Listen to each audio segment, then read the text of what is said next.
Secure your tinfoil hats, buckle down tight, and hold on loosely as we soar over the rocky tops of the La Platas on a rocky mountain high, get sucked into the vortex of the Four Corners, and settle down snugly at mile marker 420 in colorful Colorado. It is Saturday, February 15th, Sunday, February 16th. For those of you on the East Coast and beyond, welcome to We Are Paradox Media's Late Night in the Rockies. I'm so glad you guys can join us on one of our many outlets. You can also find us on Spreaker, Periscope, Twitter, Spotify, Apple Podcasts, Google Podcasts, iTunes, iHeartRadio, CastBox, Tumblr, YouTube, SoundCloud, TuneIn Radio, Deezer, as well as Podcast Addict. So tonight I have a treat for all my guys and gals out there. Tonight we will be talking to and getting to know Robbie Thomas. So Robbie Thomas is a psychic medium criminal profiler who works closely internationally with families and police to fight against crime while bringing solace to those who need it. Over many decades of assisting in many murder, missing persons cases, Robbie has been able to give great detail to those devastating crimes or happenings which have led to finding lost people, arrests being made in murder cases, and bringing closure to families who desperately need it. Robbie works closely with families in conjunction with law enforcement, finding resolve to some of the toughest cases. Being highly respected in paranormal and spiritual fields of work, Robbie continues to be a great presence, working alongside many integral individuals in film, television, and radio, lending his ability to further along his experience as a spiritual visionary. Robbie lives in Canada and is often called upon from the international community for assistance with his ability. Being a prolific best-selling author and writer in the metaphysical, spiritual, horror, paranormal genres, he's published 10 books of his own and co-contributed to 4 other books. He's written television treatments, which are either in development or have been looked at, and has accomplished one of them to be in production. Other projects of Robbie's have also been given consideration with other production companies in the United States and Canada. Movies have also been a part of Robbie's life, as he has either created or starred in Dead Whisper in 2005-2006, The Sally House in 2007, and Paradox, Parasylum Production or Director's Cut 2009. Return to Al Capone, Speakeasy in post-production 2012. Robbie has been seen on one-hour television specials and news media, GAIAM television, NBC, CBS, ABC, CKCO, Daytime Live Rogers Television, Star Choice, Bell, Express View, New ROC-TV, UFO TV, and many other television programs. He's been featured on CBS Radio, The Kevin Smith Show, Barbara Mackey Show, Tracy Austin Show, Coast to Coast AM, Faded Black, True Ghost Stories Show, and Keeler Show, as well as New York, Bob FM, The Eagle 103.3 FM, CHOK 107.70 AM, The Fox 99.9, K106.3 FM, Big West 92.9 FM, and more. He has been featured in many magazines worldwide, such as Rock This Magazine, United States, Taps Paranormal Magazine in the United States, Intrepid Magazine also in the United States, Visions Magazine, Science Magazine in England, I think it's Bell Spirit or is it Bell Sprit Magazine, Suspense Magazine, Paranormal Magazine, Unexplained Paranormal Magazine, Fixed Magazine, and Pin It Magazine, and more. Robbie, welcome so much to the show. I'm so excited. I know I talked to you a long time ago, and then when you contacted me again, I was just like blown away and so happy to have you on. No, thank you for having me. After that intro, the show is over. Thank you, folks. Thank you, and have a good night. Don't work too hard this week. Oh my goodness. Yeah, I gotta shorten that up somehow. It just keeps getting bigger. Thank you for having me. It's a pleasure, and yeah, it's about time. I mean, I got my butt in gear, and here I am. I'm super stoked. So can you tell us about your first paranormal experience or when you first discovered that you had this gift? Yeah, it's varied. Paranormal experience would be 1978, the Lawrence home in my hometown. And there's a photograph that's actually in the museum where it's a full-bodied apparition. And it's I brought, mentionables. I'm going to throw some names out. We're going to drop some names on people.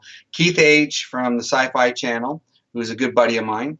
When I put on the 2009 Canadian American Paranormal Conference, I brought a lot of the different celebs from, different paranormal shows, ghost shows, just to my hometown and featured everybody. So I brought them all to my very first place that I ever went in 1978, and they were blown away. They loved it. And they got to see the photograph there. So I go back to 1978 with photographic, documentation that I was in the paranormal back then. So we're talking, oh my goodness, I must have been at least 11, 12 years of age. And back then the tools were baby powder, a camera, and a recorder. As simplistic as it sounds, that's what it was. But, going back even further, age 2, I used to go around the house telling my mother, and I explained this on many shows, either I'm adopted or I have, somebody out there who's part of me, Mom, and so there's a little snot-nosed kid running around. Well, before I was born, my mom met this gentleman who promised her the world. And unfortunately, things didn't work out, and she ended up being pregnant. Now, being Roman Catholic, in the Catholic Church in the early 60s, if you were a mom and you had a baby out of wedlock, that church would take the baby away from the mom and put it up for adoption. We all know this. It happened to my mom.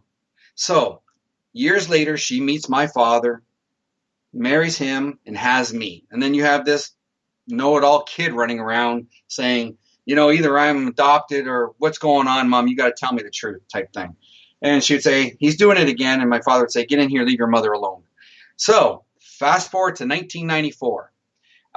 The night before my mother passed away, and everybody knows about sleep paralysis. And what happened was I was trapped in my bedroom and I was held down, couldn't move. And it was the 4 horsemen. And the white horseman turned to me and said, don't worry, everything's going to be fine. Your life will be fine. You're going to be taken care of from here on out, not to worry. Well, that played out to the morning. I go every morning to my mother's house for coffee and tea. I'm a mummy boy. So before work. So there I am, I'm doing my ritual, and I'm in the house, and I walk up, and normally I greet my mom and I hug her, but this was different. She never turned to look at me. She never hugged me. So I sat in a chair, and she was making toast and coffee on the counter. And I said, this is really weird, Mom. This is what happened last night, and I have to tell you this. And I started explaining. I said, they told me today's your day, and I don't understand why I'm trying to tell you this, but I'm just like, it's there, Mom. This is your day.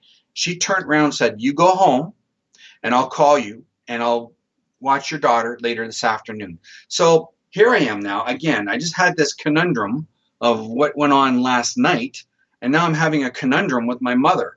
And I'm thinking, I want to stay, but I have to go.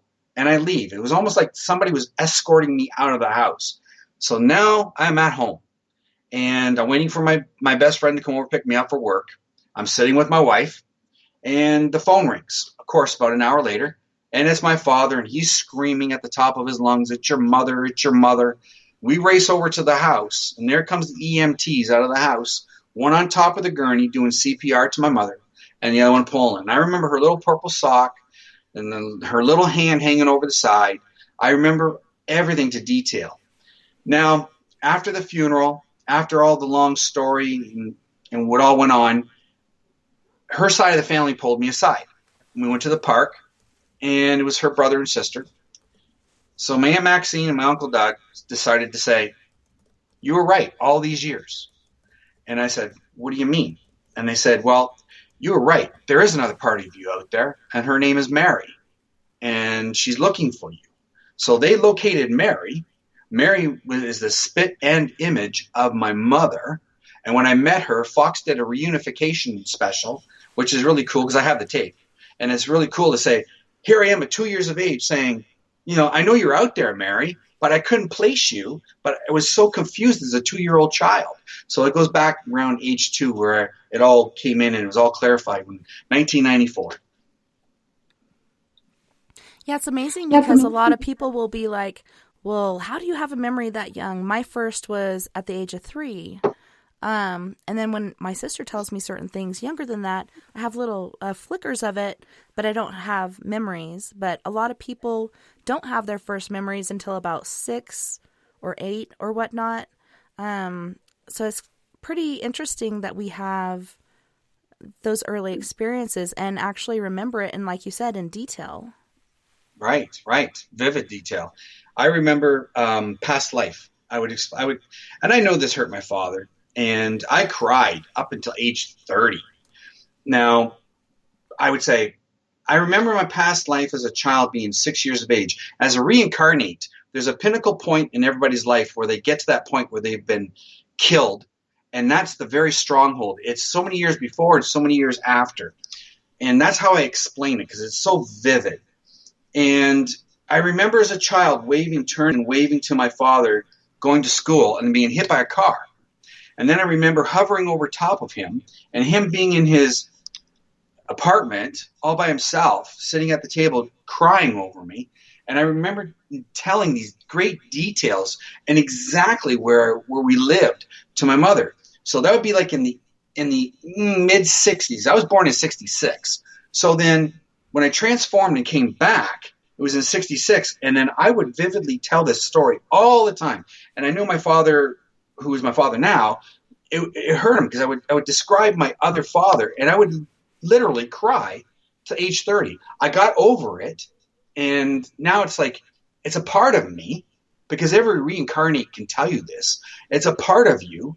It doesn't consume you like it did at that pinnacle points. So me growing up through my life, it was a draw, and it just drew me so strong in that area of my other life. And so, yeah, having this, other life, this life, all the connection at 2 years old, telling my mother that, I have another somebody out there, I'm adopted, or, what's going on, Ma? This type of thing. I mean, yeah, it's very strange, but it's reality and it's real. I have 4 kids ranging from 4 to 20, and my youngest is the only one that's come to me about a past life. And the first time it happened, she was on the daybed and she had an army lanyard that my oldest daughter had gotten from a job fair from the high school. And she's tying it around her leg and has this certain knot going on. And I'm like, baby, don't do that. You're going to tie off the circulation to your leg and you're going to end up getting the pins and needles going on. And she's like, but Mama, I have to tie it off or I'm going to bleed out. And she was only a year old at this point. And I was like, what kind of 1-year-old uses the terminology, tie it off or I'm going to bleed out? And then from there, it progressed to her telling me how she was a male. She had curly blonde hair, wore glasses, was 6 foot whatever, and was a military doctor or nurse. And she still now today wants to be a nurse. And she gets frustrated at the age of 4, almost 5 now, that she doesn't remember these things. But to me, it blew my mind. And I was so amazed at what she was telling me and what details she was using and what verbiage still today she uses. Absolutely. Yeah, a lot of kids these days don't have that. And I feel bad for your parents because they're like, they want to be your only parent, but you do have that memory of another parent. Yeah, and it's like you're stealing something from me, you're taking away, and I wasn't. It was just, that's still a part of me, and it will be a part of me forever. It's fascinating, and as we get on in the show talking about cases, I will demonstrate how deep and relatively real everything truly is. And it's amazing because a lot of people want to experience this, or they feel they have experience of this type of living. They do, but they've recessed it more or less. And a lot of people try to, I don't say they try, they tend to block it, because as we get older, we get jaded. And as we get jaded, we become that cynic, skeptic. But as a child, we all see in color, not black and white. We're vivid. We're experiencing life and the truth. Now, as we get older, we pick our truth, and it's different. So when did you first realize that you had psychic abilities? Well, again, going back to like age 2, Growing up, my first book I wrote in 2003. My very first 1-hour television special was just in 2003. They taped it and showed it in 2004. I explained growing up as a child how tough it would be, but I kept things to between me and my mother and my father. And then growing up into my adolescent years, my peer section, if I demonstrated anything or if I, said boo, they would crush me. You would be like one of those people that they would say, look at that freak over there type thing. So I kept it all in and I wrote it all in the book about the different spirituality versus intuition and how the reality of living life, it truly is all a part of us. So, looking back at that, it just grew and it grew as, I grew. Age 3, I'm in Toronto, Ontario Sick Children's Hospital. They put me in a bubble. Now, as far as I recall being there, I remember the scene of the room and being in this enclosed, draped area with all the plastic and what have you. But my mother said I had a red dot on my forehead where your third eye is. And it was a round, perfect circle. They couldn't make out what was wrong with me. They didn't know, so they isolated me. I was in there a week. And then by a miracle, it went away. And so I don't have no red dot on my forehead no longer, thank God. But as I left the hospital, I used to talk about Carmichael, and he was my guardian angel. And I remember being in the car and explaining to my father and mother, and I sat forward on the bench seat, and I looked forward at them and I said, oh, don't you worry. Carmichael died in the hospital. Now I got a new Carmichael. We're growing up together. So in essence, he didn't die. He's growing with me, and I'm learning more. So as we get older, our guides and spirits get older with us, and it's a fascinating, way of thinking and knowing. It's all knowledge, and it's really cool. So as a kid, I received a bunch of ridicule and judgment because for me the paranormal was normal. And then I tried to share this with friends, and then they're like, hey, stay away from this kid. There's something wrong with her. But I did have that support, especially from my mom. But she passed when I was 5, almost 6. And then my dad had to raise us on his own for a little bit before kind of giving us up. But it's amazing how people do treat the paranormal, especially back in the day. Today it seems more normal because there's shows on it, different books, like you've written so many different books on it. So people are opening their minds and being more open to the suggestion that the paranormal is real. But I do remember receiving that judgment and ridicule. But you did have a good support system through your parents? Oh, yeah. I remember going over to my grandma's house, and she would have tarot cards. And, when you're a child, you know what these things are. So I used to take the man and put the man on top of the man and the cup on top of the cup and just play cards as the folks would sit around the table and eat dinner. And, that's what kids did, right? So then as I got older, I realized, and my mom explained to me as I got older, that her great-great-grandma was a Métis princess in Canada.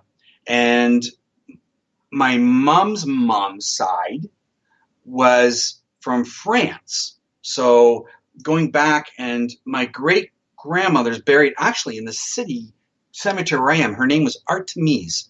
So she explained to me that everybody along that lines were in this psychic ability, knowing of things, of spirit. And my mom just knew. Here's the thing. Mother's intuition, don't play with it, because moms know everything. You can't put nothing over moms, okay? It's just amazing, because my mom would just say, what are you doing? How do you know, Mom? Eyes in the back of her head.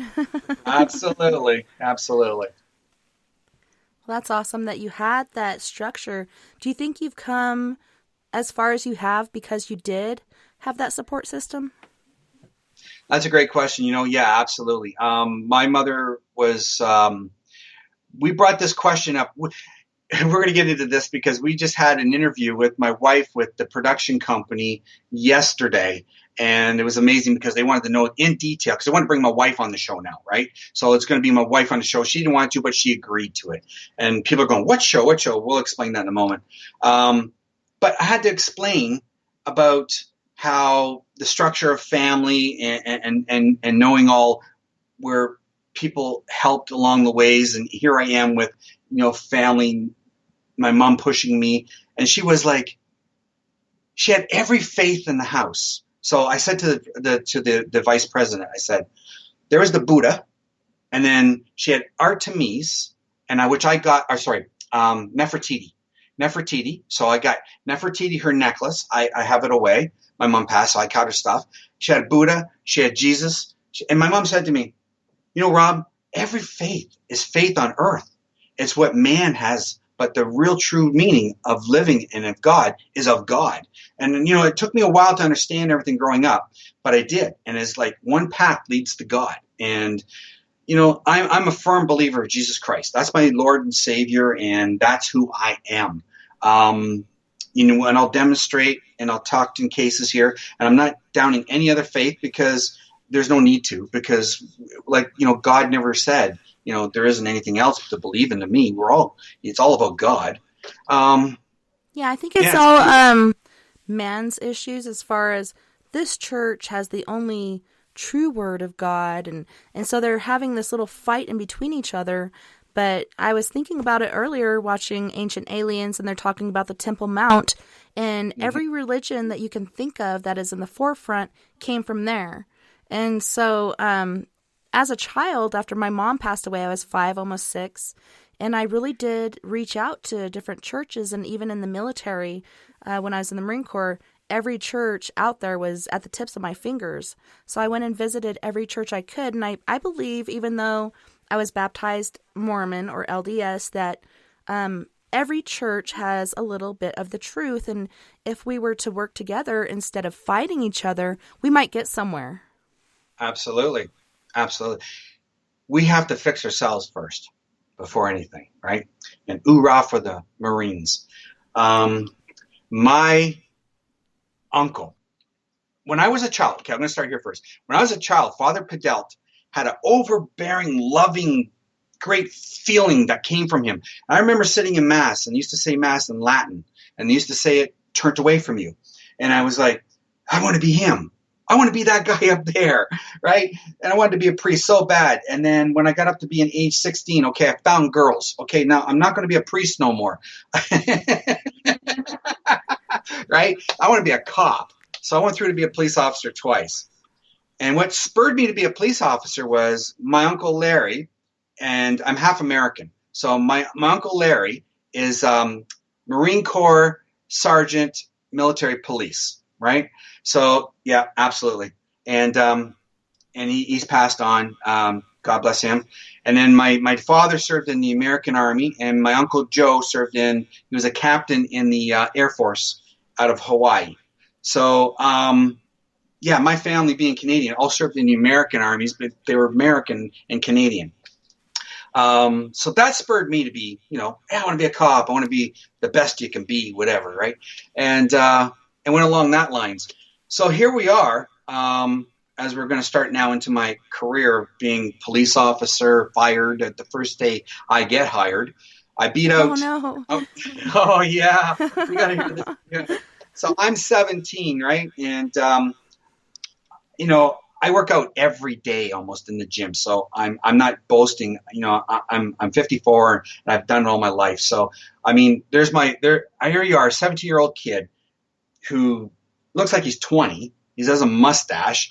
And I went and I did the police testing. So I did the psychological, I did all the written, I did all the physical, and I beat all these candidates. And I'm thinking, I'm happy as a peacock because I'm a cop. I got hired on with these other two guys, and we're in the chief's office, and nothing holding me back now, right? And I can't wait to get home and tell mom and dad, right? This is how a 17-year-old thinks, right? So I'm sitting there, and I hear this big guy come in, and he's a big chief, right? He sits down, and he congratulates the first two guys, doesn't congratulate me, and he's holding a piece of paper, and he says, "Son, how old are you?" And I said, "Oh, chief," what I'm thinking in my head, I'm still a cop, right? I'm 17. And he laughed, and then they laughed, and then he says, "Son, I'm sorry, but you have to come back when you're 20 to be an auxiliary." So crushed my world. I'm down. Right? I didn't give up though. I kept on. And when I was 20, I got hired on again. So now I'm a cop for real, right? So I went through all the testing, a whole week of it and everything. Didn't I quit? No, this is silly. Right? So I get home, I'm in my kitchen, I hear this lady screaming, accident, accident. So I run out my back door, I pull myself over the fence, I see this elderly, beautiful lady running around in her robe, screaming and pointing down the road. I hop the fence, and it's a townhouses, row of townhomes. So I'm now in the parking lot running, and it's curving into the main street. And as I'm looking out that main street, there's no accident. And then some guy over to my left, holding the door open and the threshold of another townhouse, goes, "Come here." So I run over there and I step in, and there's a lady screaming around the table to my left. And there's a guy to my right holding a doorknob. And he goes like this, right? Waves me over. So I go over toward him. Now I'm looking for blood because first responders, we're trained to look for blood or whatever, right? So then he opens the door. I'm looking at the floor. He pushes me in, shuts the door. I'm still focused on the floor looking for blood.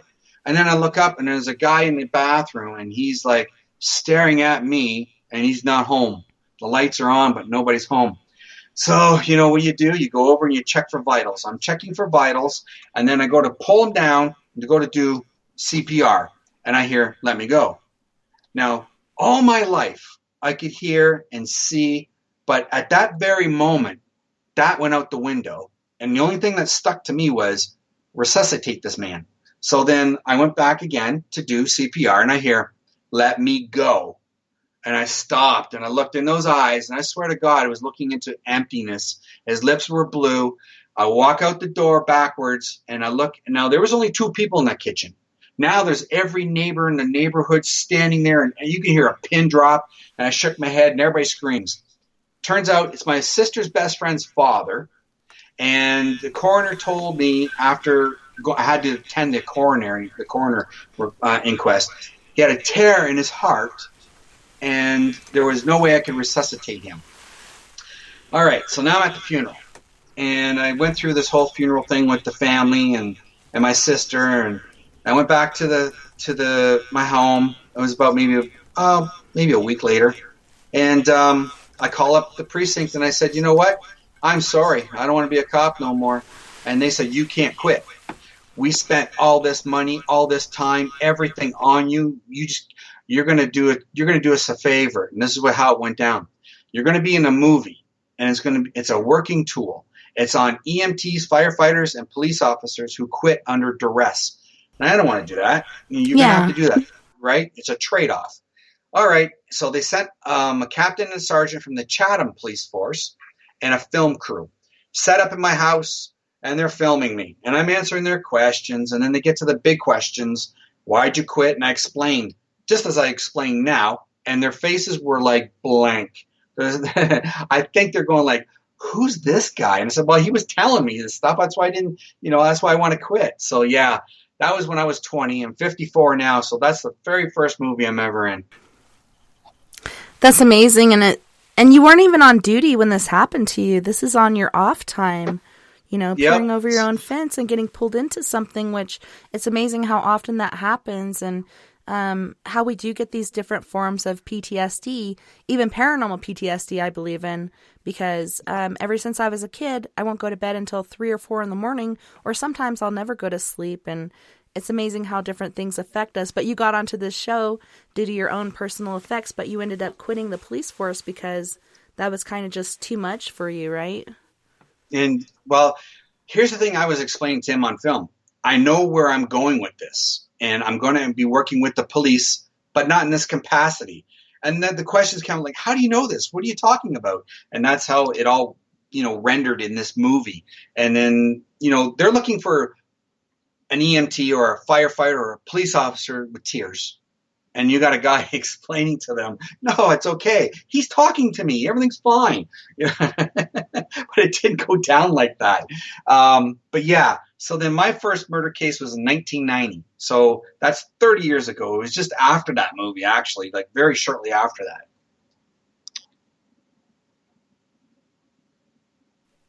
So the movie was a production about police officers, firefighters, so on and so forth. And it's funny that I didn't realize you were an officer, but I kind of get that vibe from you. And you're so fit, which I want to get into later on as far as physical fitness, spiritual fitness, and how those go hand in hand. But before we got on together, every Friday and Saturday night, I'll sit and watch live PD. And even as an adult, I want to be a police officer. And I think that's the route I should have taken instead of the military. I've always had this weirdness about the government. And once I went into the military, I learned even more about the government that I don't trust. But working as a police officer, it's more localized, and you're actually helping people in your environment, in your community. And I think it's more close-knit, and it's, for me, something that I actually still want to do, but I think I'm a bit too old at the age of 41, or maybe I'm never too old, or maybe I'll get into it and not be as excited about it, because it is a small area here. But I do look up to the police officers, and I do thank you for your service doing that and helping your community. No matter how short-lived it was, you had that intent in your heart and wanted to help people, which is what we try to do every day. Absolutely. And, never give up. I mean, 41 is young. There's been people I know who've been hired on the force when they're like 50. So, you could do it. I mean, you could do it. Just leave it at that and just go do it. If that's where your heart is, do it. 1990, I'm actually standing in the parking lot speaking to a good friend of mine, and he's a manager of this complex building, and over his shoulder, about 50 yards, was walking to the entranceway of this building was a gentleman named Jesse, a.k.a. Jesse. He had a black shroud around him, so whenever I see somebody and they have black around them, they've done something evil. There's something wrong with this person. And it's not of them, but it's from them. That's how I can explain this. So as my concentration with Greg with eye to eye went to over his shoulder looking at Jesse, Greg noticed this and he turned around and looked where I was looking. And he said, "Oh, that's Jesse. You want to go meet him?" And I agreed. And by then, Jesse's already in the foyer and already making his way up into his apartment. So Greg takes me up into his apartment. We knock on the door. Jesse answers the door. Greg knows him very well. We're getting off to a good conversation, but I'm still like keen on to Jesse, and I'm sitting 2 feet from him on one couch. Greg is adjacent from us on the other chair, and then Jesse's girlfriend / live-in wife was over at the alcove area to the kitchen, and she was pregnant, and she's sitting there. So now my line of questioning, as you can imagine, being, U.S. Marine, and it's like direct. We're forthcoming. So when I was sitting there going, "Did you do something wrong?" And this is the line of questioning I'm hitting this guy with. And then all of a sudden he stands up. Now, if you can picture it, 5 foot, nothing, sawed off Eddie Van Halen, this guy he was just like him. If I asked him to play the guitar, it would probably be him. But I mean, looking at this guy, and he stands up and he goes, "Are you effing hot?" And I couldn't clue in because I'm still trying to figure out why is this black stuff all around him. And then his girlfriend now starts pacing. And she's telling him, "Shut up, shut up." And he turned and he swatted her. Now things are getting very violent, very upheated in here. Greg is standing up and heading towards the door. So now he asked me to stand up. I'm thinking I'm getting into a fight. So I stand up and he goes, "Are you hot?" And he lifts up my shirt. And I'm thinking, oh, and he's checking around my waist. He was looking for a wire. So then he goes, "You want to know what happened?" And he pushed me down in the chair and he goes, "We popped him like this." And he was hopping like a rabbit. He had a big smirk on his face. He goes, "We were ripping off a car stereo across the way. And then Thomas Cook didn't want to get the stereo. He wanted to go rob the gas station. And the gas station was Mark Campbell, 14-year-old little boy who came from Quebec with his family over to Ontario. And he was going to school, high school, to earn a couple little dollars for high school money, lunch money. And back in those days, I think we were only making $1, $50, $65 an hour. So, I mean, poor kid was making nothing. And so Thomas wanted to go and rob that. And he said, we pulled the gun out and he started shooting him like this. And he was hopping like a rabbit in this little cubicle, 6x3, little gas station. And then he told me where they ran. And then after that, he goes, now get the F out of my apartment, right? And so as we're leaving, Greg's already in the hallway. I'm getting towards the door. He stops me, grabs my arm, and he goes, if I tell anybody, you'll kill me. And then he shoves me out the door and shuts the door. So now we're down in Greg's apartment and his wife. And his wife is livid. Why'd you go there? Why'd you start this and all this, right? And I told Greg, I'm going to go talk to the detectives because I just got a confession from this guy. So I go down and see the detectives. They say to me, Rob, you have to go back and wear a wire and befriend him because get him to say everything he just said to you now. We're in court with him over this murder. And then I started clicking in. He was telling me about a murder. You're in court with him over a murder. And that's why the black shroud, everything was coming in. So everybody who's tuning into this show, if you think you're psychic, and I always say this in every show, don't be a dummy like I was 30 years ago and put yourself in harm's way. That's not the way to do things. So from that moment on, I only work through law enforcement. So when I get people who write me letters, and they say, I'm psychic, but can you help me on this case? And, or can you give me information on this case? I get tons of those weekly. I honestly do. I'm sorry, I don't. I work directly through law enforcement because they call me. They know who I am, and they call me, and that's how I work professionally. What I did back then 30 years ago, I don't want anybody to ever think about you don't want to end up killed. You don't, because there's monsters out there, and they don't care. They just don't care. So please take from my story, my first one, how bad it was done, and just don't do that. And I've learned from there, and that's a good experience. Well, and it's crazy, he's like, are you hot? You don't even know what he's talking about. Then he pulls up your shirt. Did you go back in a second time with, maybe a wire in your pocket or something in case he does it again? Did you actually go back in and get a second? No, no. I told him, I said, no, he made me. He's going to kill me. I ain't wearing nothing. I ain't going back for you guys for nothing. And I was at the police station, oh my gosh, probably about an hour and a half. And they were trying to coax me, okay, we'll have a drink, and they get a pop and sit down, try to coax me to go back and wear a wire. There's no way I would do it. There's no way. These criminals, they may be stupid in how they do crime, and I'll explain that in the different crimes that we'll go through the show, but they're very, very conniving and smart in one sense. And if I would have done that, oh, yeah, absolutely. They would clue in like that. Well, thank God you weren't wearing a wire in the first place, because that'd be the end of you, basically. Oh, absolutely. No more Robbie Thomas. So when did you actually do your first case with the police? I know this might have been the very, very first one that you decided not to go back in on.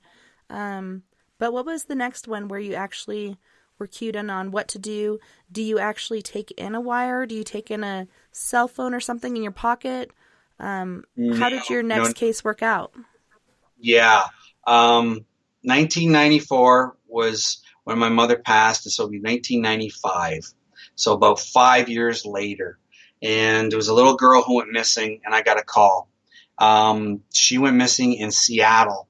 And it's a really weird case. So I get the photograph of this little girl, and the wife is a mail order bride from over in like Russia area, and the husband is living in Seattle. I don't know how he got her there, and the family all got their homes all in a line. And as the homes, this is a really weird story, as their homes are connected, so are they underground. They have tunnels and gypsies type living, right? And he was a cross-dresser. She married him. She came to me through the police. He stole my daughter. I have custody. Now he's on the lam. So where is he? I started explaining, and he went through Minnesota, up through the States, and over into Quebec. And they get a photograph of him in Quebec. They turn around and tell me, is this in Canada with the language, it's all in French and everything? I said, yeah, it looks like Quebec, like I said. And then all of a sudden I'm pulled off the case for some unknown reason. And the detective, he was really upset at the fact, because these people, even her, the mom, they were really, really strange in how all this arrangement happened. And her not being an actual American, but being, how do you say, landed, like an immigrant landed, and being there, it was just taking up his time. He didn't want anything to do with this case, nothing at all, and I was pulled off the case. Really strange. So that was 1995. But we did locate the guy. The fact I got pulled off, I don't know if she got Julia back. I don't know if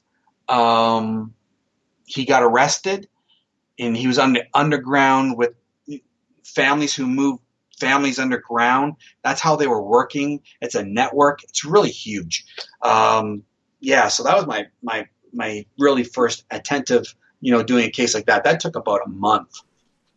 So even though they took you off the case, were you still getting hits on it psychically? And were you still like sending them tidbits? No, because the detective wanted nothing more to do with the case. It wasn't on my side of things, because once we located him, I don't know if it was to throw me off, to stop getting, because they already knew where he was. And then if I was speaking to Mom was very, how you say, out there. So whatever I was talking to Mom was putting online. So obviously Pops or Dad would see that and he would move.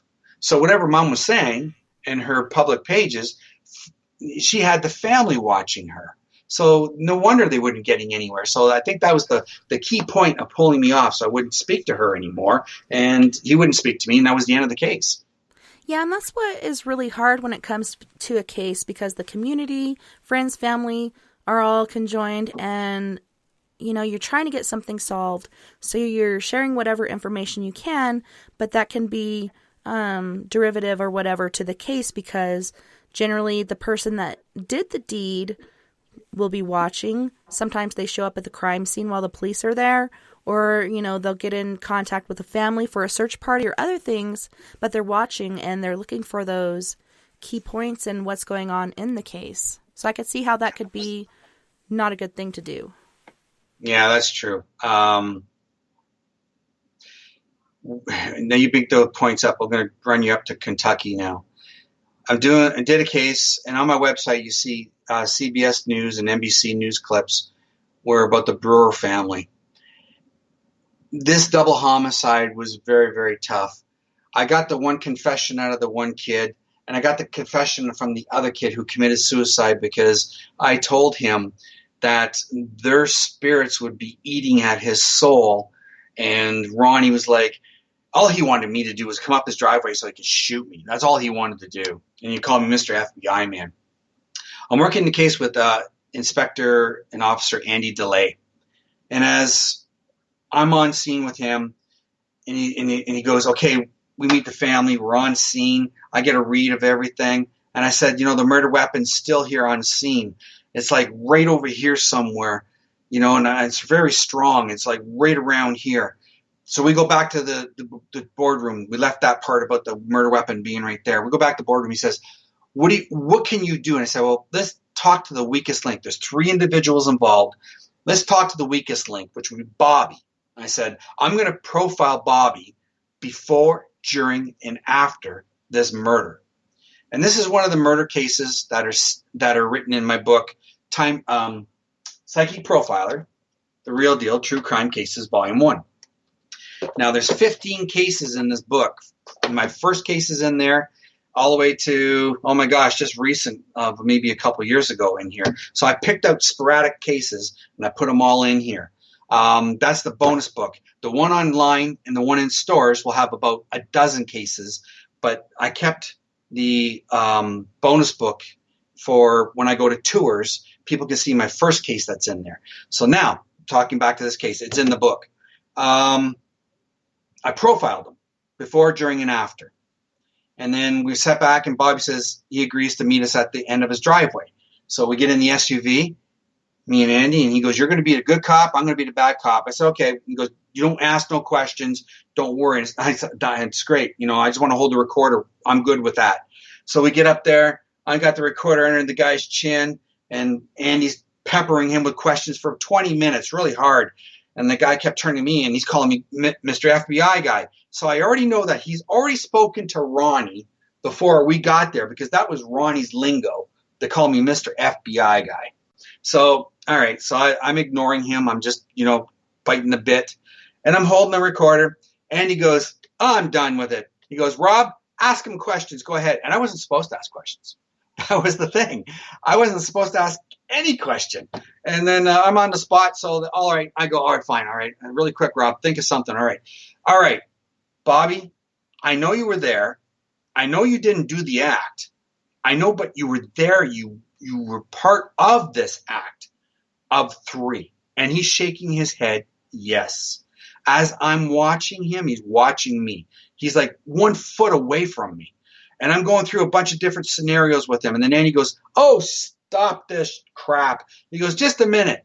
He opens up the SUV and he pulls out the Bristol boards that I wrote all that on, puts on the back of the SUV. He goes, read that. And that's what he thinks of you. So now I got Bobby, and he's staring at this Bristol board on the back of the SUV, profile before, during, and after. And he's still shaking his head. Yes.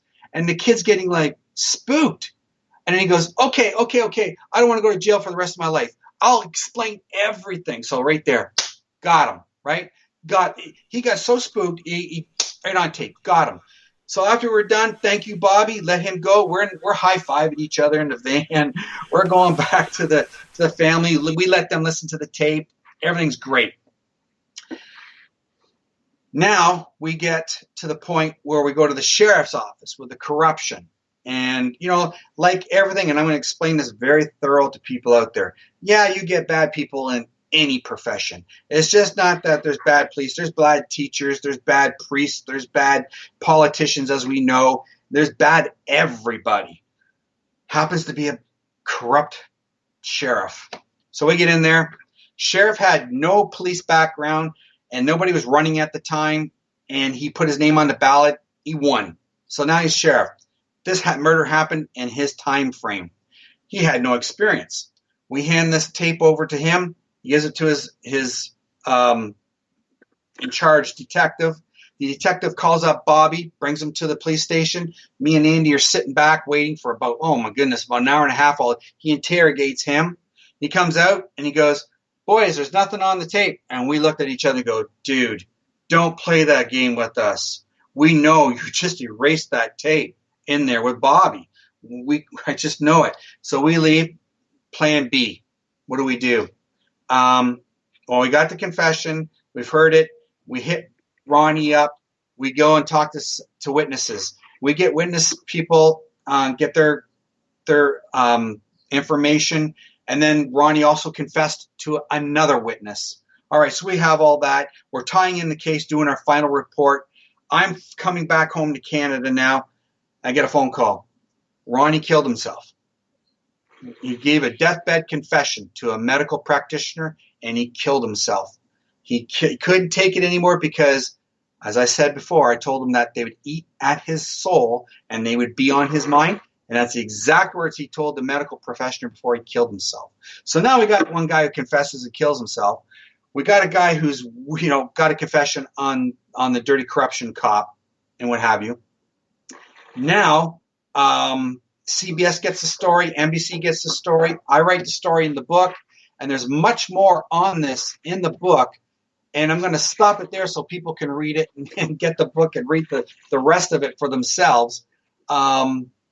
There's so much more. Even up to like 3 weeks ago, I'm still getting emails from the corruptedness of child pornography with these people who are not in office anymore, but were the people who were in office before. So, and then you're talking about people being on scene or not there and, they're lying and what have you.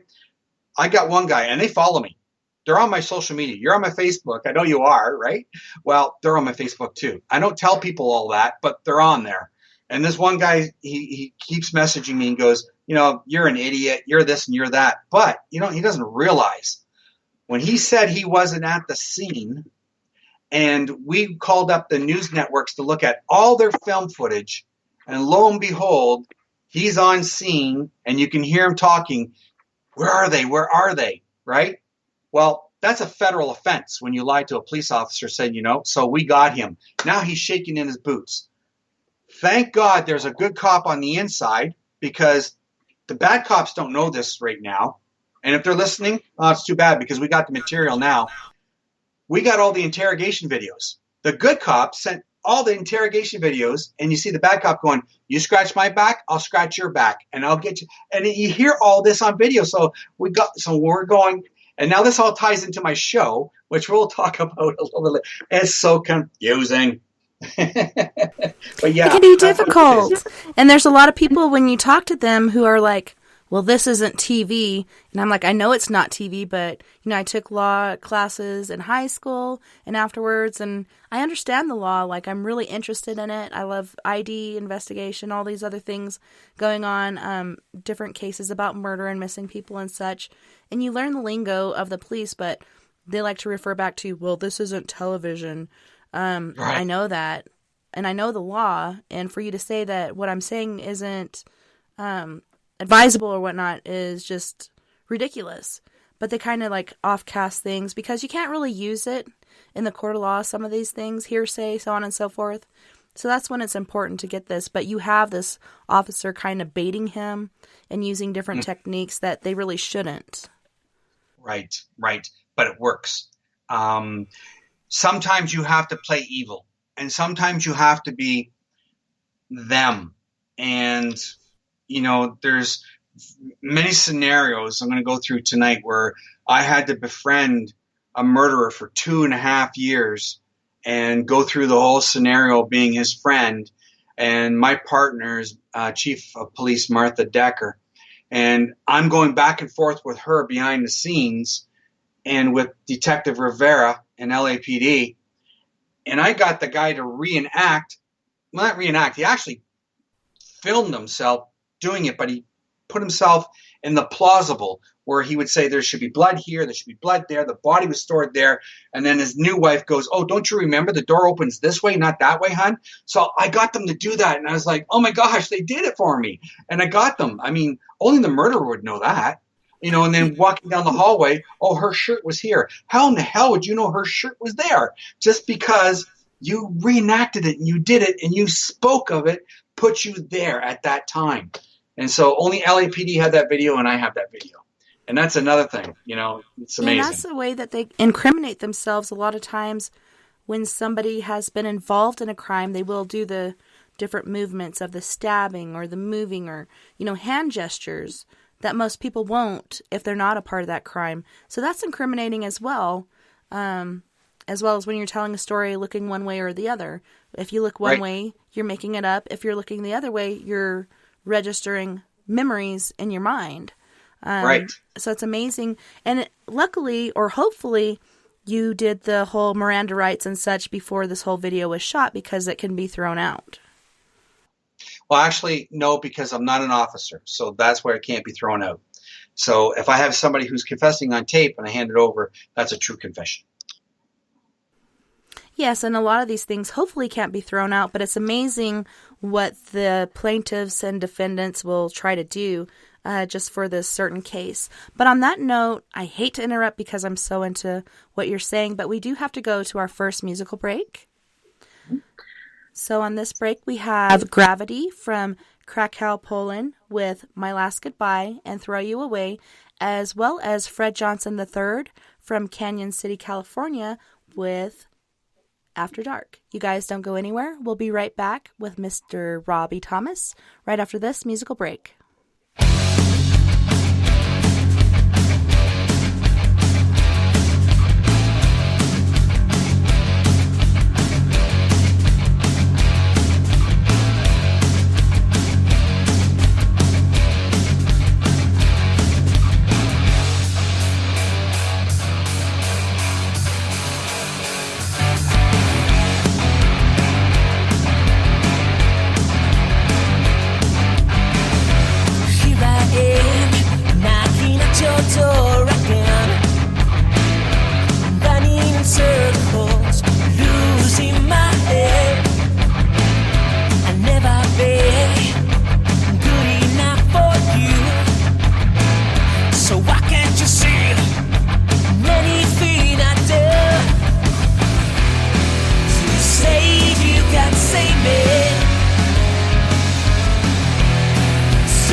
series of pursuit. No matter what I say, after dark, I gave her base because she had the range. I knew she was the one that never could go home again.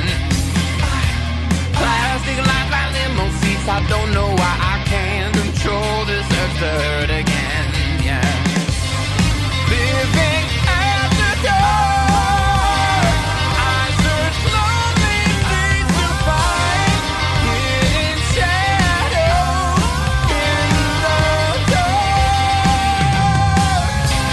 It doesn't matter what I say. Change it in the sky, murder forever after. No matter what I say, after dark.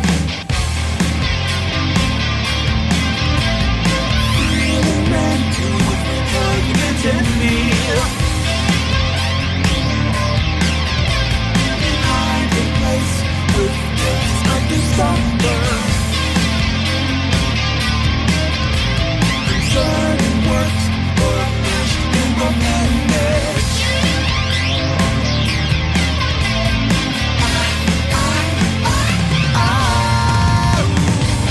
It doesn't matter what I say. It really doesn't. No matter what I say, after dark. It doesn't matter what I say. Secret homicides arranged in a series of pursuit. No matter what I say, chariots in the sky, murder forever after. It doesn't matter what I say. Rude and fatal, lacking the hint of conscience. No matter what I say, after dark.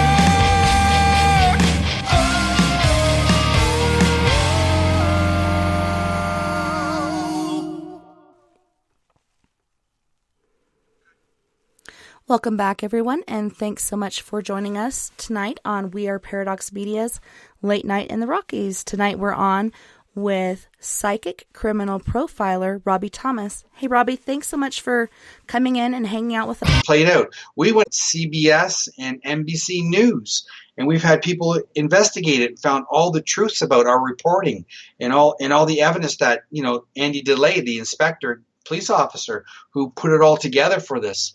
And it's still sitting there, but we're coming back and we're going to redo this. And we have the interrogation videos, like I said. So once we take this, and it's all, how can I say, hinging right at this moment on my television series, where my cast members are Lieutenant from Alabama, Sergeant from Colorado, Chief of Police from Texas, and Andy DeLay from Florida. So I got 4 major great law enforcement officers vastly spread out from the United States. And we have other experts that are going to be on as well. And they're going to be the ones who are working with me alongside other law enforcement. And when we go and do this case, we're going to show this to the public and show how it's all been brought forward. Bring in the FBI now to cross lines and prosecute this case and go after all the bad guys. So that's the gist of what we want to do with this one case. It's huge. It's a high-profile case, and that's how it's going to work. It's going to take something like media, when we're doing, to bring this forward. Or otherwise, you have a corrupt sheriff who's keeping it under wraps. And it is amazing how that happens. Back in Pettigrew, Arkansas, in Madison County, we had a sheriff, aka mayor there, who was very, very dirty and caused so many issues for so many people. And he ended up getting lots of land from it, lots of money from it. And it's sad how people are corrupted like that and they don't, go into law enforcement to, help people, to serve and protect. And there are places like that. It could be back in, the boonies, or it could be major cities. It really just all depends what's going on. But it's pretty sad that happens. True. I just did a case at Arkansas / Mississippi. So I think Madison County is not border, like right around like 100 miles from the border of Mississippi? No, Madison County is actually up in the northeastern corner, in Pettigrew, Boston, Arkansas, basically. Okay. This individual in Alabama went missing into Mississippi. The sheriff has shut this down on the Alabama side. Have no idea. So I'm working with Sheriff Knight out of Mississippi. So now we're, and me mentioning names, it's all factual. So it's factual for the show. So I'm working with him and the family. And I say, I got to see photos. So they send me photos. And there's just one photo I just felt. Now, you got to remember, I'm in Canada. And when I do these cases and I ask for photos, it's for a reason. And you see a boot that's implanted in the ground and another one that's crisscrossed. So it's almost like you took your right foot, crossed your leg over your left foot, and that's how you stood. But yet you have bad muscular body function. You can't hold yourself up. And how could this man do this and lift up the lid of the hood of the car? It wasn't happening. This wasn't happening. And you could see, and I focused in and I said, that's a knee print, and that's a woman's shoe. And I said, you missed all this. And they did. They missed all this. So the boot was actually put in their dirt and it's almost like she smoothed it over on top to make it look like the boot was sunk in the dirt. So that's going on right now. And it's amazing because I named the road. Again, just variances of what's going on in that case. Another good one would be, and give an example of naming names and things. I'm in Canada. Little boy goes missing in Kentucky. And this is in my book again, Psychic Profiler, The Real Deal True Crime Cases. Now, it's Canada Day, day before Canada Day. I get the call. I'm always getting a call from law enforcement in the States. Can I help out? There's a 4-year-old little boy missing in Louisville, Kentucky. And I said, no, I got family over and friends, and we're celebrating Canada Day. They were polite. And said, okay, no worries. When you're done, can you help us? Sure. So I hang up. I turn around. My wife is right there. And I've never said this before, Teresa. I've never, ever said no. I don't know why I did it that day, but I did. And she said, you get back on that phone, you call them up and do this case. So I did. They sent me the file, and they always send me the file with the photograph and what have you. So I'm looking at the 4-year-old boy's picture on my screen. And I'm going through the motions, and all my diagrams and everything are in the book.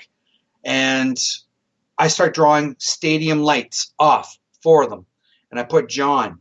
So now if you stand on the murderer's front porch and you look across the street through the clearing, Papa John Stadium was right there. I put down orange flags, vests, construction. They were working right in front of the murderer's house, construction on the road, right there with the orange flags and the vests, the guys.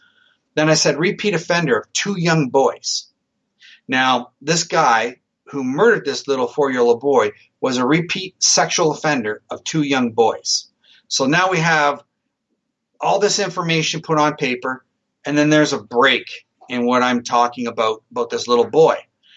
And now the channeling went from my guides into channeling the spirit of this little boy. Now, I'm back in about 5-10 minutes later, and I know he's murdered. So as I'm discussing and going through the motions and writing things down and then talking to this little boy, I'm upset. And I said, give me his name. Give me his damn name. And sure enough, he gave me the murderer's name, Cecil. And I wrote Cecil down, and I put Cecil at the top of the paper on the little photograph through a 4-year-old boy's mindset of the murderer, who I drew. And if you take a look at the murderer's mugshot and the photograph I drew out of a mindset of a 4-year-old boy, you can see the similarities. They're very similar. The pointy ears, the jawline, what have you. And his name was right above his head. So then now he got arrested December 7th, and he's in jail for life, Cecil Eugene New, for murdering Caesar Cano. The specifics come through that much. But there's a lot more information in the book on that case. I'm just giving everybody a fast rundown on how this is and how it works. Being on death scenes or just having it sent to me in my home, and that's how we work with law enforcement. So interesting how that works. So, you get these messages.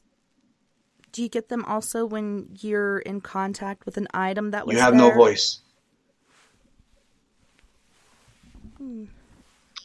I can see it coming through. I don't know what's going on. Can you still not hear me? Hold on 1 second, guys. Let me check over here on Skype settings. Very weird. Hold on. Oh. Okay, so I was saying, sorry, my daughter came in having issues. So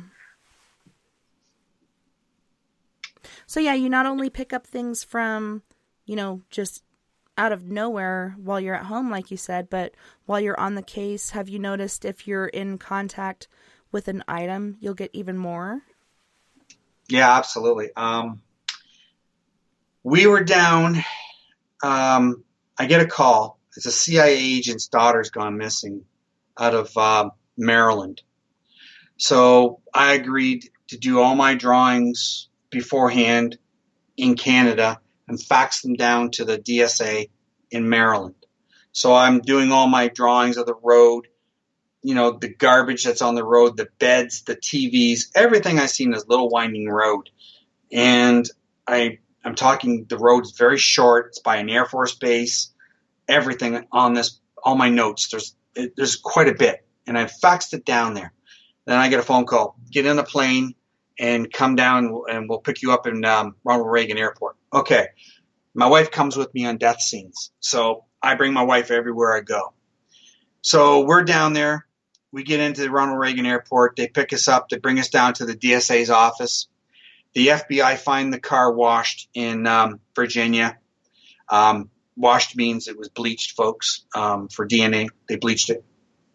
So I'm sitting there. There's the CIA. There's they brought in the NSA the next day. But I'm sitting with the DSA Homer, and Homer goes, here's suspect A, here's suspect B. This is victim. And I'm looking at this about maybe 2 minutes. And then he goes, here's a map of Maryland and Virginia. Find her. So this is the great point I want to get across to everybody who's tuning in too, because I'm going on tour here in June. And everybody who watches NCIS, Live PD, all these shows on TV, and when they dramatically play out the role of what's going on, they go, oh, I knew it, that's who that was, or I knew this or I knew that. This is the real profiling you have to do when you're on cases. They give you a map of 2 huge states, and you're the one who has to pin it down to a specific area and finding something. They don't give you anything else but that, or a photograph, like that little boy. So that's all you get. It's a lot different than being played out on TV and giving the correct information. You have to be 100% spot on. So how do I get to work with all these different law enforcement? I've done it, and they've checked out my profiling, everything I've done over the years. My credentials are through the roof, and that's why, because it's all through law enforcement. So back to the case. We're sitting there. They take us back to the hotel room. I'm a little upset because it was a long flight. I'm not upset at the people. I'm upset at the situation because I look at this beautiful lady who's missing, murdered, and I look at these 2 creeps who are suspect A and suspect B, and I'm burning up inside. I'm just, I want them. I want these 2 guys. So now we're in the hotel room. I get the map, and I circle a little road, and I put the map down, and I sit down and watch TV, and my wife goes, "You're not done, are you?" And I said, "Yeah, I'm done." She goes, "Homer's going to be mad." I said, no. I'm done. I've had it. I'm fed up, and that's the road. She goes, Homer's going to be – you come all the way here to Maryland, and that's all you give him is a little round circle on a road? And I said, that's it. So then the next morning we get there, and there's my wife. She knows. She's like upset, like you're going to get it from him, right? So I hand him the map. He stares at it. He didn't say boo. And he goes, okay, get in the car. So we get in the car, and my wife's in the back, and I'm in the front. And he's driving us around. And he goes, is it here? And I said, nope. And I know what they're doing because all these years I know what they do. They try to throw you off. Yeah, they're testing you. Yeah. And he drives me 10 minutes this way. And he goes, is it? Oh, this is really creepy. This looks like the area, Rob. And I go, no, it's not Homer. I said, you know that road is circled on the map? That's the road we go to. He pulls the car over. He goes, get out of the car. And he stands there with his arms crossed like this, and he's staring at me. And he stared at me for like 2 minutes, didn't say a word. And he's staring at me, and I'm looking at the sky, and I'm looking at him, and he's staring at me. And he goes, I don't know how you do it. I don't know where you get all this and all this information and what you've done. He goes, but I've been working that road for 2 years. And he says, there's no way you could have known that phone pinged off Andrews Air Force Base right there. And then from the county before that. And this is where her body went missing right here. He goes, I don't know how you did it. And he goes, get in the car. So we drive down there again, and he shows me the road. And I go, this is it. This is my drawings. He goes, yeah. And he goes, where? And I said, stop the car. And we get out. They get the dog team. The dog team goes out and gets a hit. Now, it's rainy season, wintertime, and the creeks are like swelling. So the rain's coming down. The dogs make a couple of hits over there, but I found a bag. I found a bag with the flip phones, flip-flops, blouse, necklace, weapon. He was missing tools out of his truck. The tools were in the bag. So we got this bag. Now Homer's like really keyed up, and he's out there in the rain. And he's taking a shovel, but this is different. This comes with 2 cases, folks. You gotta really pay attention. It's really hard. I gotta get you this. So we're back home now, and Homer's doing this, and he's on the phone to me. He goes, I'm digging. He's like really diligent. This guy, I love him. And he's digging. And every time he takes a spoonful or a shovelful out, it fills back in because of the rain and the water. And he's doing it, and it's filling back in, and he's getting frustrated, and he's getting upset. He goes, we got to wait. Now, before he did that digging in the rain and everything, they were taking us back to the airport. And so I'm going to leave you guys with this case here for a second. I also said that she was wrapped in a red blanket 100 feet from the roadway. Now, remember that. So now we're going back to the airport, and all of a sudden, over the radio, hey, psht, we know he's in town. Can we borrow him? Psht, right? And I'm thinking, oh, my gosh, here we go. And I look back at the wife, and she's like sitting in the back seat going, oh, my gosh, we were here already for like 3 days. All right. And Homer goes, don't worry about it. We'll pick up the tab, stay a couple more days. So we did. Off to Washington we go. High-profile case, 1986. This biker stabbed, shot, had sex with this girl, and put her in a red sleeping bag and buried her. And he says, I'm going to bury the bee where I can see her every day, right? On film.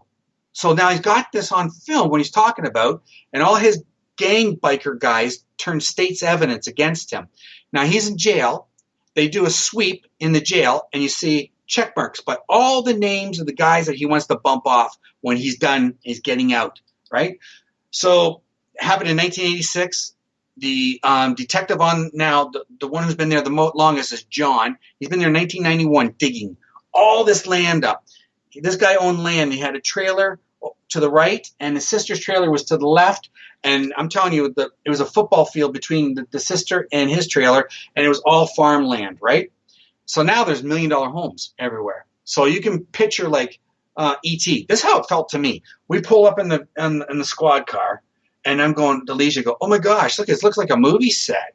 And we turn around the cul-de-sac area, and then there's all these diggers and cop cars everywhere, and all these monster detectives, and they're all glum. They're all just like, we just dug up our last spot. We found some charred remains, but we think it's just chicken bones. We sent them off for DNA. Is there any way that you can prove to me, and you're on my death scene, this is what John said to me, you're on my death scene, that you can tell me I'm going to believe you? And I thought to myself, you just asked me to come all the way from Maryland to here, and now you're telling me I got to tell you proof? So anyways, I said, yeah, John, she's buried under something. It's not cement, not like where you were digging. It's something like a tank, and it's round. And he ripped the patches off his arms, hands them to my wife. He hugs me, calls me brother, and he goes, show me. He goes, because nobody knew that. Only we did. And I said, well, you got aerial photos? So the younger detective takes off to the car, gets the photos out of the trunk, brings them over, and they're black and white from 1986. So I'm hovering over top of these photos, which are aerial photos of the trailers, and I turned them about 30 degrees and I said, now watch the topography of the land. The topography of the land shows the creek over here. The land's a little bit different now because it's a long time, but you can see the tree line and everything. And I said, her trailer would be like way over there, right? And I said, whereabouts? So the young guy takes off hoofing it, and he runs. And he gets over there and he goes, "It'd be about here, it'd be about here." And I said, "Okay." And John goes, "Follow him and follow me." So we went over there and he goes, "Where? Where?" And I said, "Tell me one thing, John." And I'm looking at this area in front of this house that's the only place that has not been dug up. And I said, it had like about 2 feet high, maybe 2.5 feet, iron railing fence, about 15 feet by 15 feet by 15 feet, right? And it had vegetation in there, like a little garden, and a tree in the middle. But the land, was crumbly in the middle where the tree was, and the tree was sunken in the ground. And I said to him, "What happens to a tank since 1986? He goes, "Well, it would decay, that long, a tank." I said, "Right there." And he goes, "Point again." So now all the cops, all the big detectives, they're all over there about a football field. They're all standing up, and they're all looking like a cheerleading squad, and they're all looking over, and he goes, "Point, just point." And I pointed again, and then everybody's just going, "Oh, yeah." And he goes, "Yeah, that's the only thing that they could think of, right? Because the land was all crumbled." So then he hugged me again, and then now they had to get warrants and everything, and then that was it, and I left there. And so, yeah, when you talk about being on scene and having to hold things or being there and seeing the pictures and stuff like that, yeah, that's different because you're called in. And then going back to the other one where I said wrapped in the blanket and 100 feet from the roadway, I get a phone call a year to the very day, and it's the CIA agent, and she says, "You were right. You're right. They found her. She was wrapped in a red blanket and 100 feet from the roadway." And I'm going, "Oh, thank God you got your daughter." That's all I thought. My heart was pounding. And then she goes, "But we got to wait for dental because she's so decomposed." I said, "Okay." So we wait for dental. 2 weeks went by. I get a call. "Robbie, you found somebody else's baby that was murdered." So I actually did 3 cases in those 3 days. I found somebody else's baby who was murdered. I found the bag pertaining to all the goods and everything for her daughter, and then we did the one where the tank was. But the funniest thing of this whole thing, my wife, right? My tough wife. We're at that case in Washington, and John goes, "I need to keep him another week because he knows everything. I need to keep him. Can we keep him another week because we've got all these cases?" My wife goes, "Hell no. I got kids, and he's coming home with me." Like, hell to the no. That's right. You had him enough. Yeah. So have you ever found that having this information on certain cases that nobody else but the killer would have, that they might suspect you on certain cases? No, because that's a great question, and I get to ask that maybe once in a very dark blue moon. And here's the key to that. Here's the answer to that question. They call me. So if they're calling me, I'm not a suspect. I could not have known the case. I live in Canada. I would not know that it was Maryland. I would not know it was Texas. It wasn't me on there. So, yeah, it's not me. So what was, for you, your most major case, like the one that let you know for sure this is what I should be doing, the one that meant the most to you? Little girl named Victoria Stafford went missing, and John Walsh did this case on America's Most Wanted, but I was the guy on the inside. 2 days before she went missing, I drew my drawings because Spirit showed me where she would go in the tree line. The big pile of rocks and the rubble, the laneway, the Mennonites, the buggies, the horse and drawn carriages, the name of the area, the 2 people involved. Drew it all up, everything. And what's key to this is on my website, there's a clip from my hometown program director of 99.9, the Fox FM radio. I went to him because he did interviews with me before, and I really, for some reason, wanted to show him everything so that it would be legit. You know what I mean? Because I'm getting all this 2 days before this girl goes missing, and I explained it to him. And on that clip, you hear him say, "And you showed me all this before they investigated the case, and it all came true." And he goes, "I can't," you can hear the clip for yourselves, folks, if you go there. But that case, after she went missing, and I told my wife, I said, "There's a little blonde girl going to go missing really soon." In 2 days, she did. 2 days later, she did. I get down there and I'm working with Detective Brown and the family through various parts of this case. And this is a case in the book as well that people can read. I'm going to just go through brief parts of it, but there's a whole bunch in there so they can follow and be right on scene with me from step to step to step. Like I was there when the father did his lie detector test and he failed. Key moments through this whole case. And then when they said, we're looking for a woman, and I said, no. You're looking for an older man and a younger girl who led her away because she wanted to show her love to the guy that she could be a good mom and take the girl away from the school. Oh, they're just blown away by all this information. They planted me in the mother's house. This is how far they went. I am John, a friend of the family, and they plant me in the house to get a read on the mom because the mom not once went looking for her daughter, right? Well, there's a reason why. She knew about it, right? And it's just uncanny how all this unfolded. And again, I want to get into all the specifics because I want people to read the book and read what's in there. This book is the reason why I've been offered so many television shows, and I've been signed by, oh my gosh, Oprah Winfrey. She wanted the show back in 2012.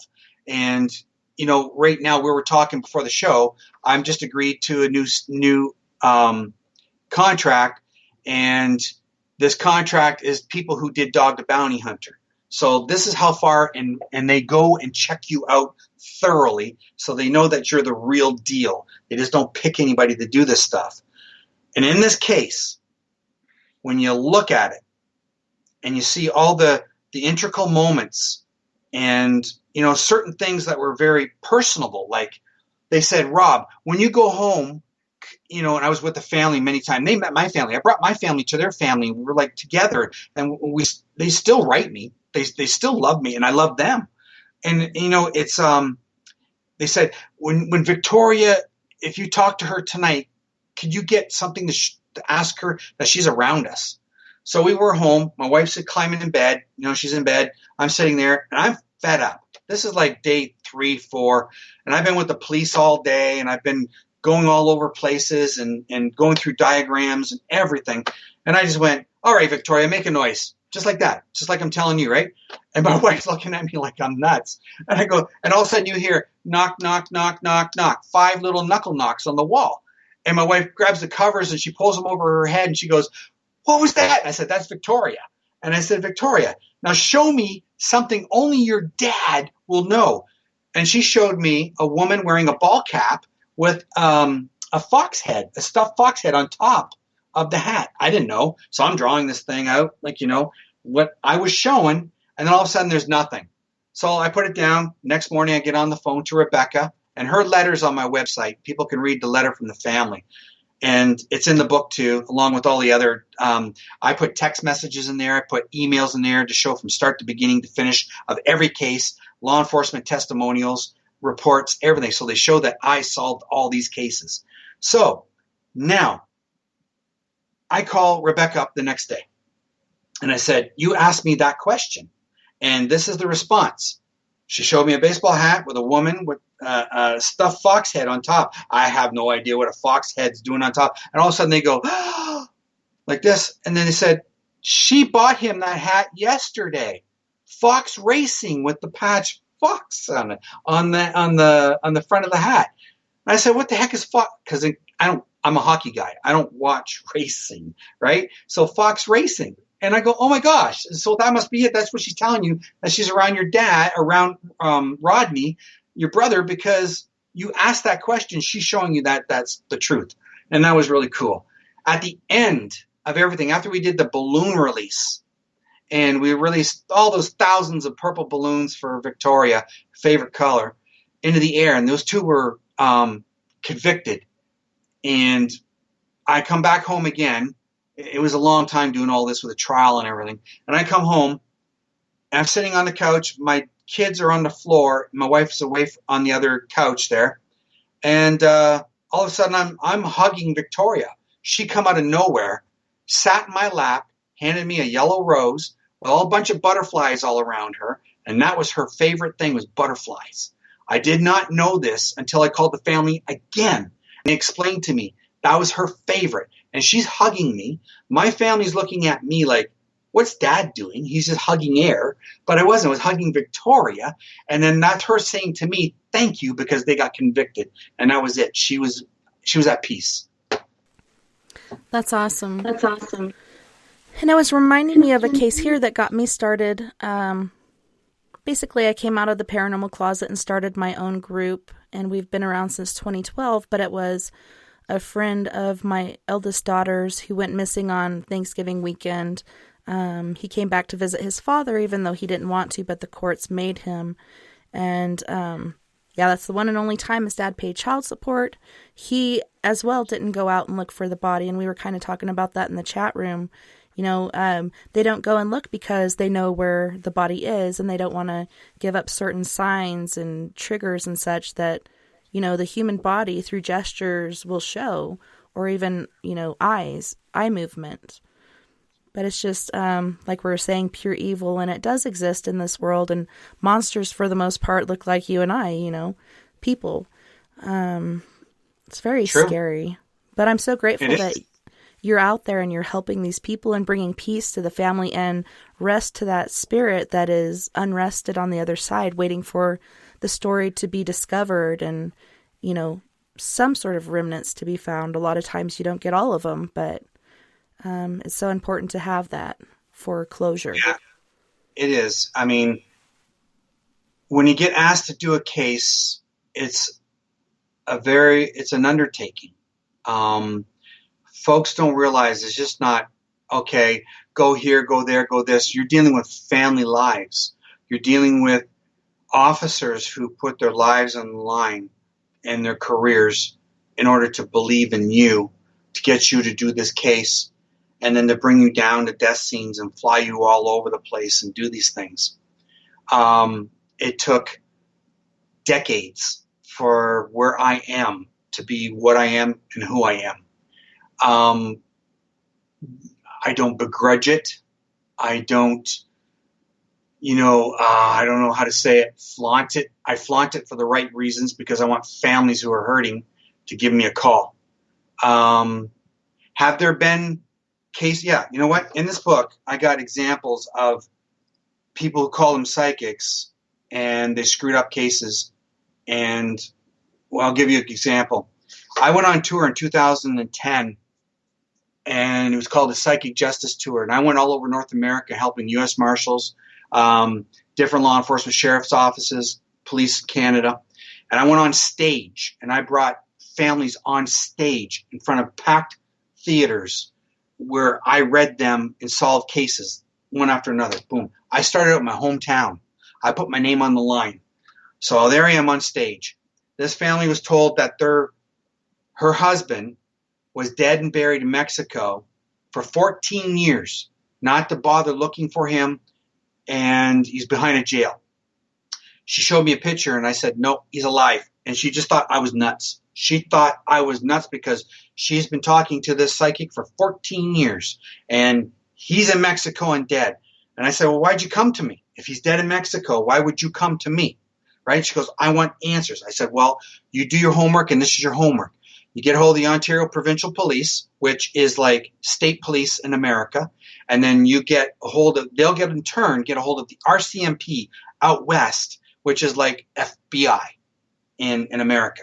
And I'm going to give you a name of an area, and I want you to give it to them. So she did. Week goes by, she's backstage, I get ready to go on, and she wants to tell me, all this now. I said, no, you hang tough, because I got to go out and introduce myself and talk to people, and I'm going to open the curtain. You'll be sitting in this chair, and it was like theatric. I made it nice, where it was a nice little table and candles and stuff, make her feel comfortable, right? Because I know that there's like 800 people out there in this theater, and they're going to be staring at you. So, the curtains open up. She's there. Spotlight, boom, there we are. And I started to talk to her after I explained all the stuff and what I did in life and whatever. And I said, so I gave you homework. What did they say? She goes, it's a matter of privacy. And I said, what? And all of a sudden you hear, and that's what they told us too. And then the spotlight was on me. Now it's on the elderly lady, 8 rows up. And I grabbed the mic from the lady on stage. I want to use her name. It's in the book too, folks. You can read this case. And I run up the 8 rows, and I hand it to this beautiful lady, and I said, "What did you just say?" She goes, "Yeah, it's a privacy issue. It's a matter of privacy. It's a privacy issue." So I got, it's a matter of privacy on stage, and I got, it's a privacy issue. He doesn't want to be found. And that's the mom. That's the mom in the audience, right? And she hasn't seen her son in 14 years. And then the lady on stage is the wife, but the wife did not know the mother-in-law was going to be there. And the mother-in-law did not know the wife was on stage because they were estranged from each other. They did not like each other. It was just so how this all happened, right? And I was like, this is great. So then we found out, yes, he was working in a cement mixing company out in Delta, BC. Yes, he was working on boats. He did not want to be found. And there's a lot of people out there who do not want to be found. But that was a case solved like that, where in 14 years, this woman had paid this so-called psychic, and he's been dead for and some guy's dead behind him in jail. I mean him, but somebody's dead behind that jail. Just strange, you know. And then there's another case in here, again, and I wasn't harping on people being bad psychics or whatever.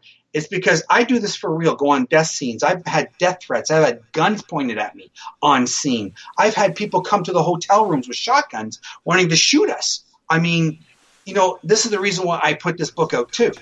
So there's a letter in the book. It's in my website as well. I get called on this big-time radio show. The RCMP officer who was the program director / coordinator was behind the scenes. She wrote a letter and put it in the book as well. So I'm on this, called on the show, and they said, this guy who's on this show on TV, who's psychic, said he's shot and dead in a hotel room, but we can't find him. Can you please find him? And I said, and this is Hamilton County Police Sheriff's Department out of Florida. They put a bolo out. And so I get on there and said, no, he's not dead. He's alive. He'll call you in 3 days. He's mad because you passed him up for a promotion, and he's mad.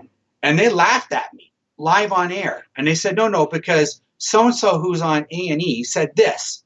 And I said, oh, well, whatever. I don't care what network station this guy's on. Right. I don't care who it is. He's wrong. And they said, no. Well, everybody reads the letter, 3 days later they said, oh, my God, Robbie, you're an angel. You were right. He did call his mom, and he was in Oklahoma, and yada, yada, yada. And it's all in the book. I mean, I'm trying to show you the good, the bad, and the ugly of everything that goes on with this, this stuff, right? So there's 2 huge ones, but there's more in the book.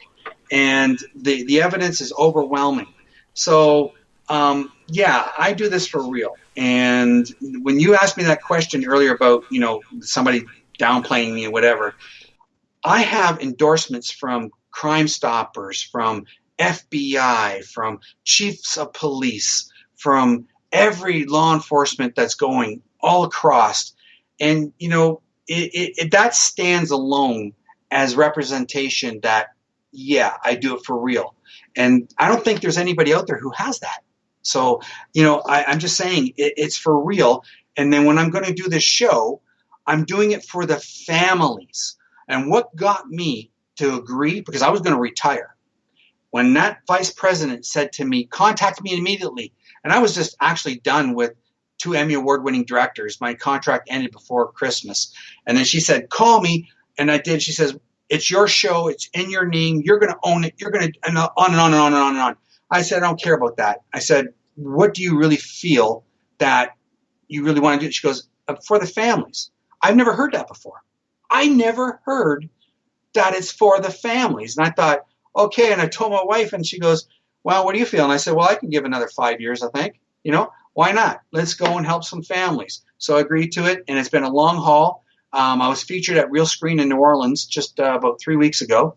And I've been featured at Real Screen 2 other times, Films Festival and Cons twice.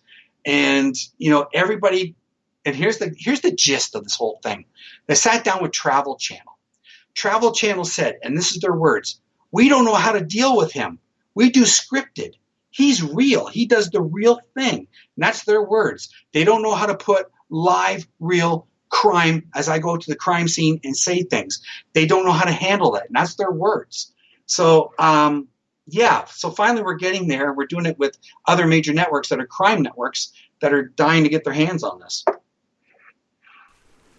Well, it's so interesting and intriguing. Like, that's something I'd watch. I love true crime stories. I have ID that I watch all the time, or Forensic Yes. Files, or different things like that Yes. going on. Whatever forensically that will pop up, I love watching it. But it's awesome that you have this project coming up. Are you excited about this prospect of a show all your own? You know what I'm excited about? I have on my social media dozens and dozens of families, and I've been telling them, please just hang tough, and they have. Um, and it's amazing because they're standing there waiting for me, and I put my heart and soul out to them, and that's the only reason why I'm doing it. And like I said, I was going to retire. I was done. I was going to do my tour, which starts in June. I'd love to talk about that too, about going on tour here with everybody real quick. I was going to retire. I agreed to the show. Um, you know what? We're going to do it. I got great cast members. They're all high-ranking law enforcement officials, experts around the United States, and more law enforcement. So it's fantastic. And the bonuses is these people did Dog the Bounty Hunter with Beth and Dog, so they know it's real and it's it's good.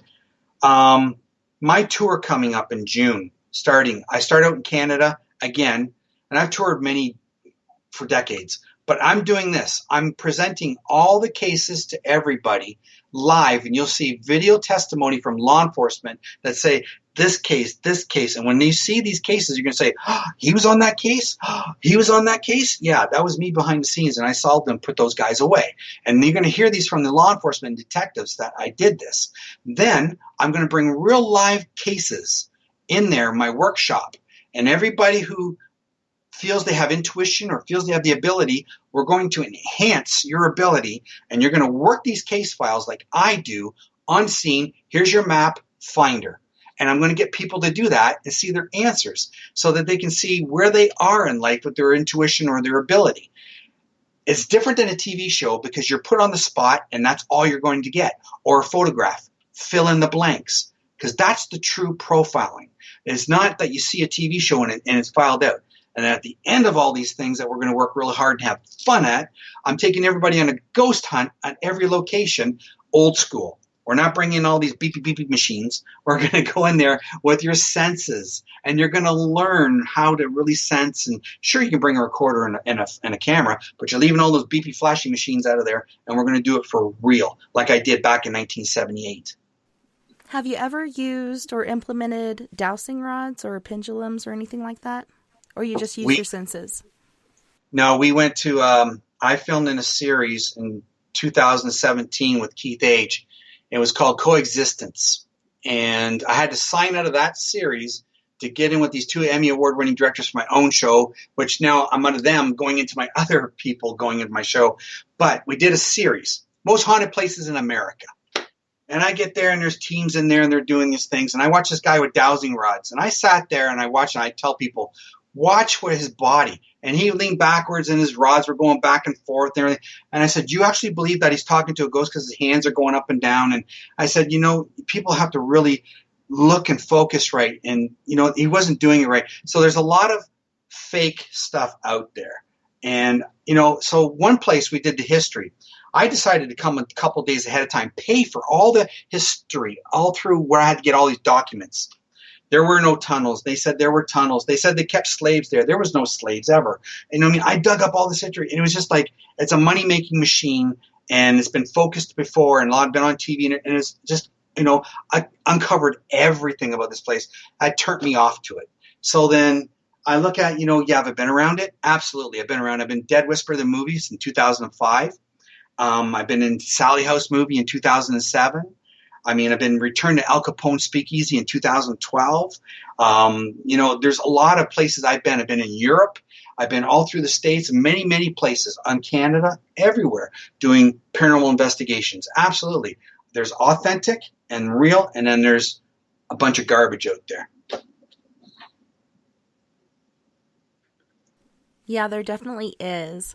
My granny actually taught me how to douse with hickory sticks as a child. That's and then neat. That's cool. when I was older, I went to Vegas and went on a tour, and that was the first time I used copper rods. And I was amazed at the energy and such that was coming through it. And, oh, man, after that I was hooked. That was my very first tool. And then after that, of course, you go in debt buying different things just to kind of back up what you're doing. Mortgage payments. Yeah, you can go broke doing this. But, I mean, to use your intuition, you know, when I go in on a case, I like to go in cold. I don't like to know details. I like to find what I find and then get back with the person and then see what's fact and, you know, what's not yet known or, you know, whatever may happen. You as well, do you like to go in cold? Absolutely. Just like doing a murder case, going in cold, just, you know, there we are, we start it and we do it. We were in Rhodes Hotel in Indiana, and we're filming. We had everybody sign waivers. You cannot film without giving us the film because you're part of the filming. Well, one person didn't get the memo and decided to go Facebook Live with his phone, and I said, the kid's playing over here. And then we all walked down towards where Keith was doing with all his instrumentation, and we're watching all this stuff going on here. We had static cameras, we had gorilla cameras, and all of a sudden this guy just happened to turn his phone the right way with the camera, and you see the glimmer and the kid going F you, and you hear and he got it live on Facebook. Well, hundreds of people seen this, and you know, we had to get it taken down as part of the filming. It didn't belong to him. But yeah, I mean, going in cold and being able to say the kid's playing right here, and all of a sudden, you know, there's the kid. Or we were at the theater in Ohio there, Twin Opera House, and Keith had a lady over there, and the temperature dropped. It dropped. It must have been 20, 25 degrees. You could see our breath. And Keith goes, "It's over here, isn't it, Rob?" And I turned my chair and I looked up like this, and I go, "No, Keith, it's right here." And I turned to get out of my chair and I walked away, and then all the cameras, and they took a snapshot. And there's this thing about 8-10 feet tall. It had a head the size of bigger than a basketball. It was ungodly looking, and it was standing right over my shoulder. And when I said it was right there, we caught it. So yeah, I go in there cold and we catch things, and that's the best thing because it's authentic then on film. Yeah, even though you didn't plan it and you were against it in the first place, you're glad it happened because it did capture what you were picking up on. Right, absolutely. So I've had people come to me and people in the chat room wondering if they do come to you with a case, do they have to have law enforcement backing them up to get your help, or can they just come to you personally as a mother or sister or whatnot and try to get help that way? No, I work strictly through law enforcement at the family because here's the reason why. 15 years ago, and maybe a little bit less, mom, dad, you know, and I've done it before, they traipse over crime scenes and contaminate it.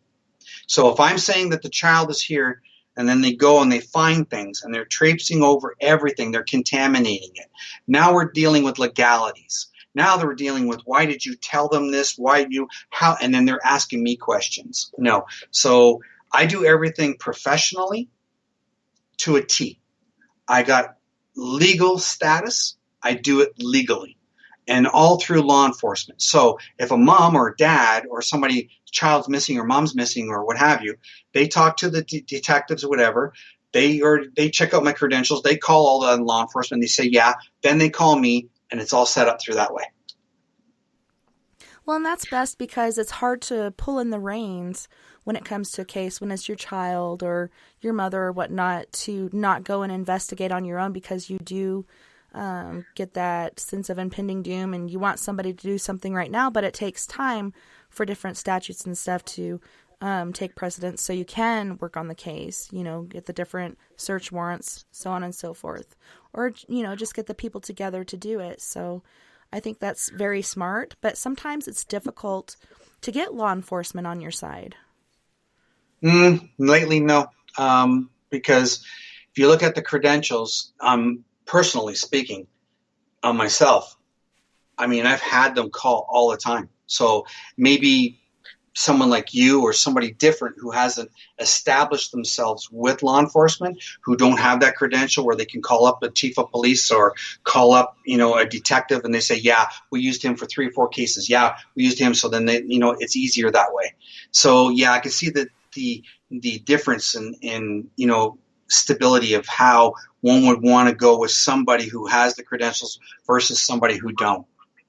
Well, yeah, and I wasn't talking about you as in yourself, but like my cousin, trying to get law enforcement to get in league with you. I mean, sometimes it takes a lot for them to listen to the individual. This case is already like 3 to 5 years old since this mother's been missing. And they're pretty sure they know who did it, but it's all a matter of gathering all that evidence. So she's kind of frustrated at the moment as to how much help she's getting and how, she just wishes these kids had their mother back, but it's really hard. So hopefully those people out there that are looking for help can have law enforcement actually listen to them and give them your name, and hopefully they'll contact you. Absolutely. And you said the words, and the words I always use is like, oh, I want my baby back, or, I want my mom back. And it's very difficult to sit there and look at family in their eyes and then right then and there, okay, now we're dealing with the dirty, because the dirty is I have to go get that evidence from the guy who did this, that you assume who did it, and we know he who did it, and then we got to find all of that to give it to the police so that the police can go do their investigation, and it's lengthy and it takes time, and yeah, it's hard, and it's hard for them, it's hard for the families. Oh my gosh, yeah, I mean, it's difficult. It really is. But hopefully all these cold cases will get solved and, people will find peace on this side and the other. So I know you've written a number of books, and I know you're only available for 2 hours this evening. Can you tell our listeners about the books you've written and where they can find them to purchase them? Absolutely. Folks can actually go right to RobbieThomas.net. There's a lot of information there. I have my book library, which you can click on. It'll take you right to Amazon. You'll see all my books there. There's Paranormal Encounters. It has the Dead Whisper movie behind the scenes. It has the Sally House behind the scenes. It has, oh my goodness, Perryville Battlefield. It has a lot of great captures and photographs in there. Of a soldier who was watching me walk on the grass. It was crazy. There's a lot of great things in that book. From that book, I wrote the Parasylum series, where you have the true factual twisted horror, and Stephen King's original It movie. The casting director read my 3 books, and he called me up one day from Hollywood, and I know Don Hutchison, who's a good friend of his. And Mark Tillman did RoboCop. He did MacGyver. He did all these things in the 80s. He loved the books. He goes, you got to keep writing. I know I'm not no Stephen King, but I mean, I just wrote the things. It was just twisted them. They were fun. So, I mean, he loved them. Then there's one book there, Time Shift. There's a page dedicated to it. And again, he was involved in this. I was writing a movie script. And on my page, I start talking about the 9.0 earthquake off of Japan. And I predicted that earthquake a week before it happened. And it's in the book. It was date stamped. And it's on my Facebook page. There's a lot more that's in there, like the meteor going over Russia and exploding.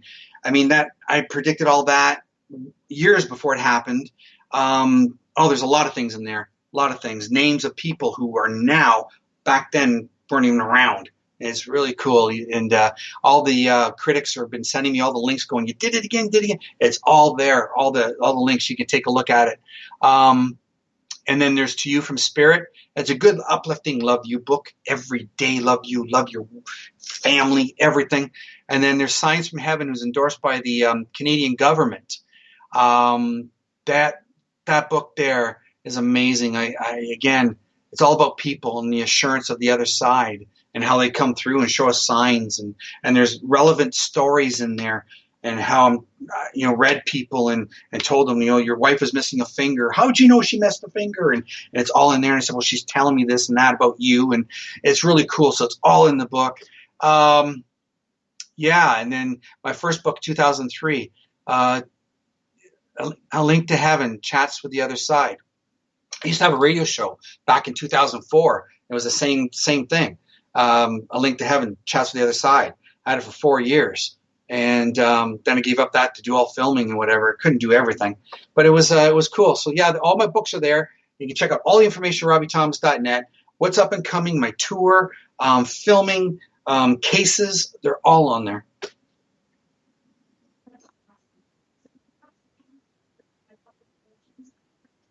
Yeah, a couple more questions. That'd be great. Okay, so Shar was wondering, Robbie, have you ever run across a dirty cop while working a case? Oh, yeah, down in Kentucky and handing that tape over. I mean, yeah, am I mad? I'm mad. So the other detectives I'm working with, he put his hand on a stack of cases and he goes, yeah, if you're so good, you'll come and you'll solve all these cases. And I looked at Andy and I looked at him, this smart mouth cop. And I said to him, don't worry, you'll be seeing me again. And sure enough, we're going back down there. And I don't think he wants to see me because we found the corruption. We got the interrogation videos. So, yeah, and, it bothers me when I look at somebody and I bring them a confession from a guy who was there when they murdered these two beautiful people. I've seen it all. Never surprising. But it actually is. It kind of takes you aback and you're just like, you're supposed to serve and protect, and this is your job. What are you doing? And it makes you wonder whose pockets they're in and why exactly they're doing this. Are they related, or do they know somebody that's related that's paying them off? Well, the methamphetamine labs run deep all through the counties there, right? In Hazard County, one time the FBI, there is a Hazard County, Dukes of Hazzard, whatever, in Kentucky, and they went through there and they cleaned out the judges, the lawyers, all the police and everything, and it was all methamphetamine. It was terrible. So, yeah, they're on the take. Absolutely. So Nikki was wondering, what about those psychic mediums where deceased victims are coming to them and giving those psychics their memories of exactly what happened to them? Where does one go or do to deal with these situations and information when police are not willing to deal with them, nor the information that is provided to them? Here's the thing. Keep a journal, number one. Write down everything and obviously people who do this. Now, if you submit under an anonymous and a tip goes in, I've sat in office with detectives and they come in and go, here's another one. And they look at it and they read it and there's nothing pertaining to the case and they file it in garbage because there's nothing pertaining to the case. You send something in and it pertains to the case, they have to follow that lead. They follow every lead that comes in. They have to look at everything. But if there's something tied to that case, they follow that lead up. And then if you don't want your name attached to it, that's fine. It just goes under anonymous, and all the information there that you give will help out. But if you want to tie your name to it, that's another thing too. Because we had that question earlier where it was you, they're going to think it's you that did this, right? But in essence, if you're getting this information and you're in another state, and they already know, they can find out that you're not tied to this case, believe me. So you give that information, they'll probably want more information from you. So they're going to get a hold of you and they're going to want to sit down with you and elaborate on everything you sent into them. So they do follow up all these leads. The reason why a lot of people send in, well, they're not looking at the information because it didn't tie to the case. Number one, it's got to tie to the case. If it doesn't tie to the case, it's not going anywhere. So is there a place that psychics with these gifts can go to get notarized or whatnot, or it's just a matter of being involved in cases and documenting it? I don't know anything about being notarized or receiving certificates of being like you're the expert of this, like they do in the paranormal field, which is all a baloney. Nobody's an expert in anything. No. I think what it boils down to is that, are you proof driven? Are you proof positive? And have you done case after case after case? In order to get to case after case after case, you have to be that one that sets it in there and does it for the family. And the family goes, I want you to look at this, detective. And the detective looks at it for the family and he goes, hey, we have something here. I want to speak to that lady or that gentleman, and I want to go over all this information with them and bring them in, and we'll go over it. That's how you get started.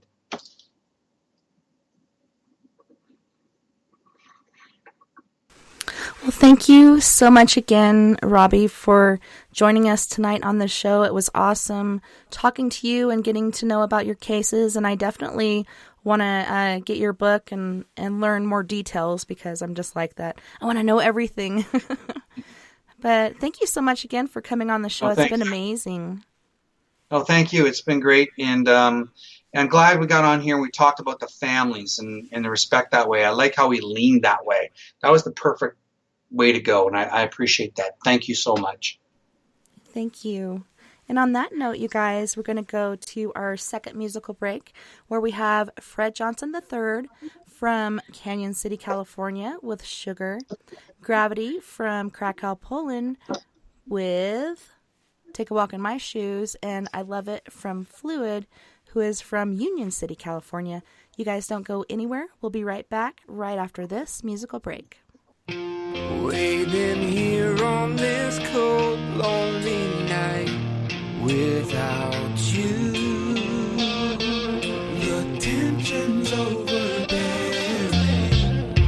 Wondering, are you coming back home again? To inspire fondness with love. Where did our love go wrong? My sugar.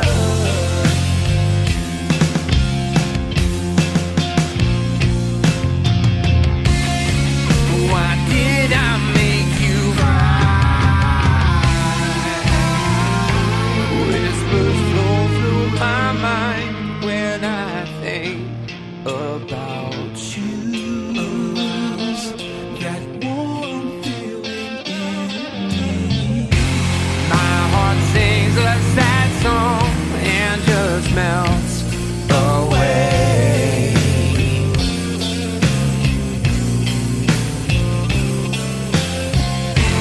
Please look into my eyes, my sugar.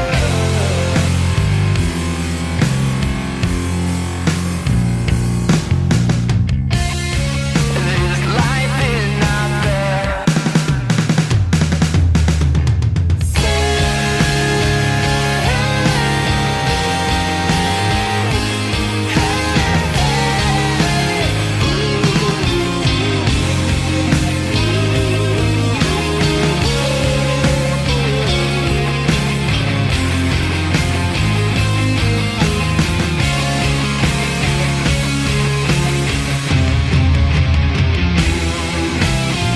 Until the sun doesn't shine anymore, I'll be there.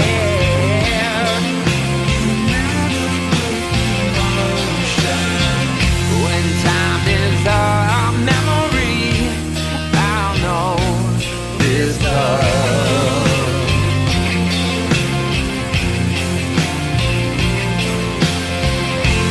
You will always be the one, my sugar.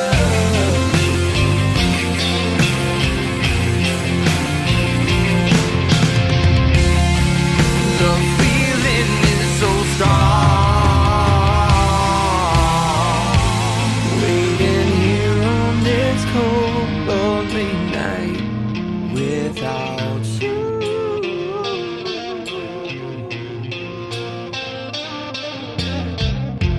Where did our love go wrong, my sugar?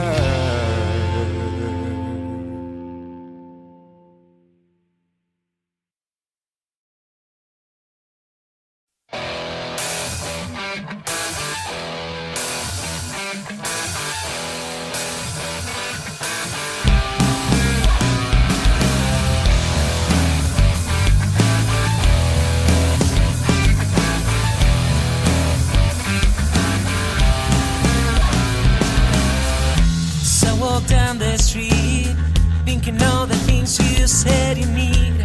Well, don't you tell me, baby, how do you feel?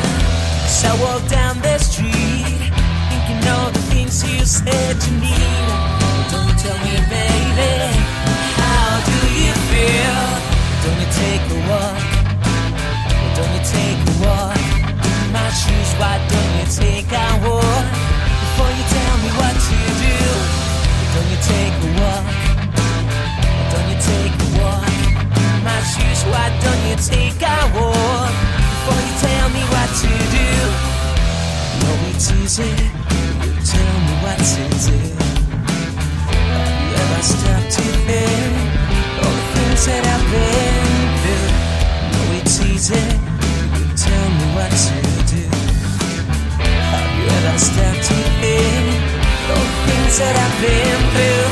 Why don't you take a walk? Why don't you take a walk? In my shoes, why don't you, baby, take a walk before you tell me what to do? Why don't you take a walk? Why don't you take a walk? In my shoes, why don't you, baby, take a walk before you tell me what to do?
On a mission for the day, clearing marks about my way. Really got no time for y'all today. And all the craziness y'all talk, but never get your story straight. See me out here living great. I don't give a about all that hate. And when it comes to kicking game, I give you all that you can take. Trying to do it big, got no complaints. Every morning eating steak. They say I'm wrong for showing out, but I'ma do it anyway. Trust and thing ain't nothing bitch, cause I can do it any day. And it don't matter where I go, I always represent the yay. I'm so in love with this lifestyle. Anything I want, I say the word, I get it right now. Boppers used to hate me, now they tell me I'm tight now. Swagger through the roof, got everybody on my height now. So in love with this lifestyle. I love it, and I love it, and I love it. So in love with this lifestyle. Anything I want, I say the word, I get it right now. See me, I'm out here getting it and loving how I live. Best believe if I do something, I'm a stupid, do it big. And this hustling is my gig, so don't you ask me what I stand for. Stacking while I'm macking, trying to earn myself a couple Lambos. Yeah, you know them toys for them big boys. Emperor of sorts and all you other players decoys. Meaning you're not the real deal. Keep an appetite for dollars that I never miss a meal. All you suckers need to chill. I'm just trying to stack a meal and pull the baddest bras around and love shorty sex appeal. Little bit of Netflix, then we chill. Lose them clothes, keep on them heels. Working like a 9 to 5 and go right back to chasing skrill. I bring that real, never that phony. BS, y'all be stressing, put it down just like an OG. Perform these cookies, take flight. Some of y'all just out here acting, I'm a boss in real life. I'm so in love with this lifestyle. Anything I want, I say the word, I get it right now. Boppers used to hate me, now they tell me I'm tight now. Swagger through the roof, got everybody on my height now. So in love with this lifestyle. I love it, and I love it, and I love it. So in love with this lifestyle. Anything I want, I say the word, I get it right now. Keep it more 100 than a C note. Hall of Fame spitting, representing with these pimp quotes. Don't try to front, you know this shit's dope. Question is, will I ever fail? My answer is no. I make this hustling look amazing. Put it down, doper than a blunt of purple hazing. Spicy Robbie on the mic, I bring the fire like a Cajun. Scoville's making haters sweat when I be blazing. Leaning to the side, haters everywhere. Yeah, I hear them talking, but they simply wasting air. Can't understand the reason that they stay in my affairs, but I'm major with my movements, getting money everywhere. I'm so in love with this lifestyle. Anything I want, I say the word, I get it right now. Boppers used to hate me, now they tell me I'm a tight now. Swagger through the roof, got everybody on my height now. So in love with this lifestyle. I love it, and I love it, and I love it.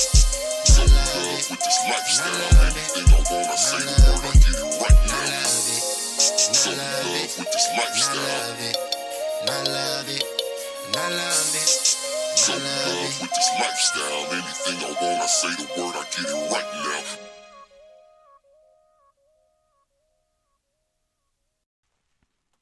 Welcome to We Are Paradox Media's Late Night in the Rockies. Tonight we were joined by Mr. Robbie Thomas, who had to unfortunately leave at the second hour, but we're going to start the after party early and kind of discuss some of the things we talked about or whatever else pops up in the paranormal world. And we have Christopher from Pennsylvania, Mr. Mighty Man Christopher Wayne Fisher. Hello.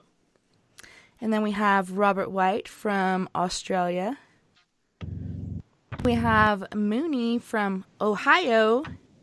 And then howdy. Gnome Drew from all over the place.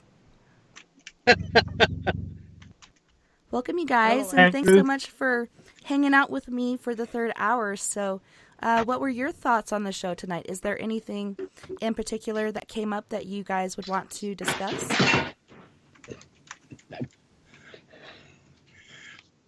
Well, actually, I thought that was a great topic, and I thought he had some good points on it. You oftentimes sit around thinking, what are you going to do when you get the inputs from spirits about a case, or you get a psychic feeling about where a body might be, or somebody has run to, and you want to know what to do with it, how to give a tip or how to be helpful in a situation like this, but you just don't know how to get involved. And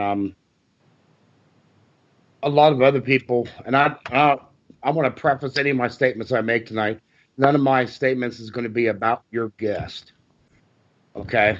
Because I don't want it in any way impugn him or anything like that, because he did a nice job. He was really good. Yeah, very good.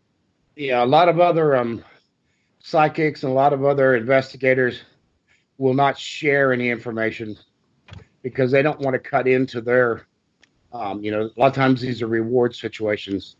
So. Now, I had a situation like that. It was the year before last, I think. It was the case of the missing Iowa woman that had been missing, I think, since November or something in Iowa, around the town of Brooklyn, Iowa. And I happened to run out of hours and stop at one of the truck stops in Iowa. I got a hold of the flyer, looked at it, and asked it to talk to me.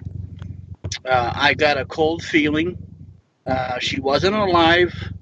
I had ordered dinner, had sweet tea with lemon, and I had grabbed my shower bag and everything I had brought in there, and then walked out to my truck and said, they're going to find her in the cornfield.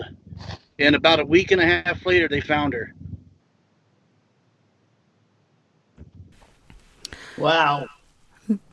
And it was in a cornfield?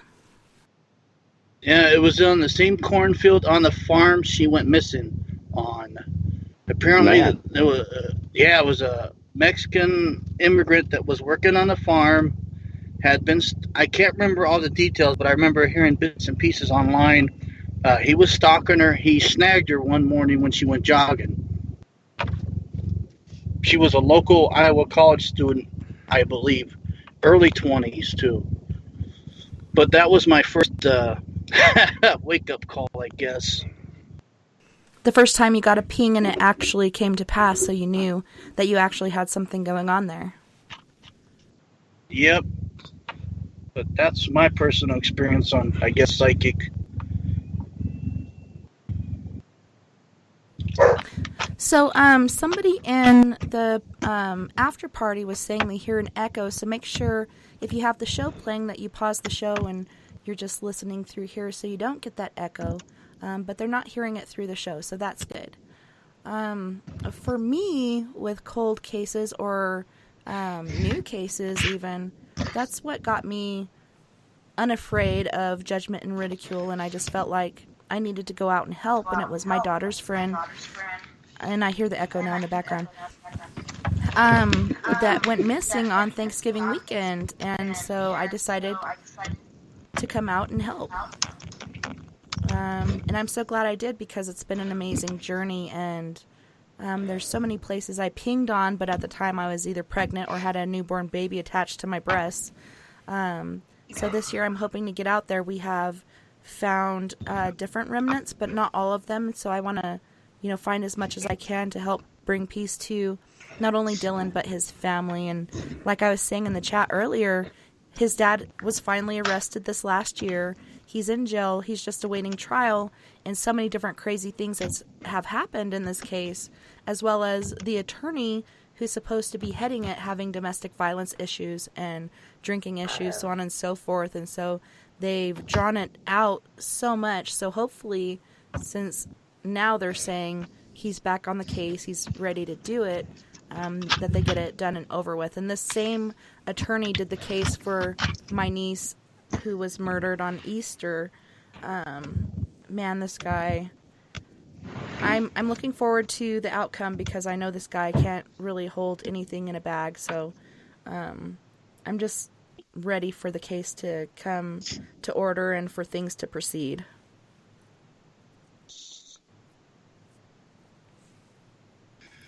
And I don't want to get into that about the attorneys and stuff. That's a whole different discussion. But yeah, it drives you crazy at times about how to get information and what to do with the information. And even I was a witness to somebody who had came up to one of my neighbor's porches and looked in the windows, and then he went down and looked into the car window. And I called 911, and police came over. And by the time, and I called my neighbor. By the time my neighbor got downstairs, he'd gone. This was just last week. And by the police officer got over here, he was real nice about that, and he got it. And we were looking, we still had snow on the ground and everything. But even with all that, there's nothing we could do. And I had all that visual evidence and everything else. There was really nothing we do except for tell the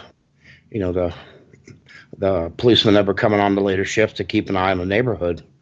And I gave the description of the guy and stuff like that. But so think when you have information that's almost like the dream state information, or information that's coming psychically, that how difficult that is actually to get that to place it to a case and to have it actually addressed down to something that will lead to a conviction.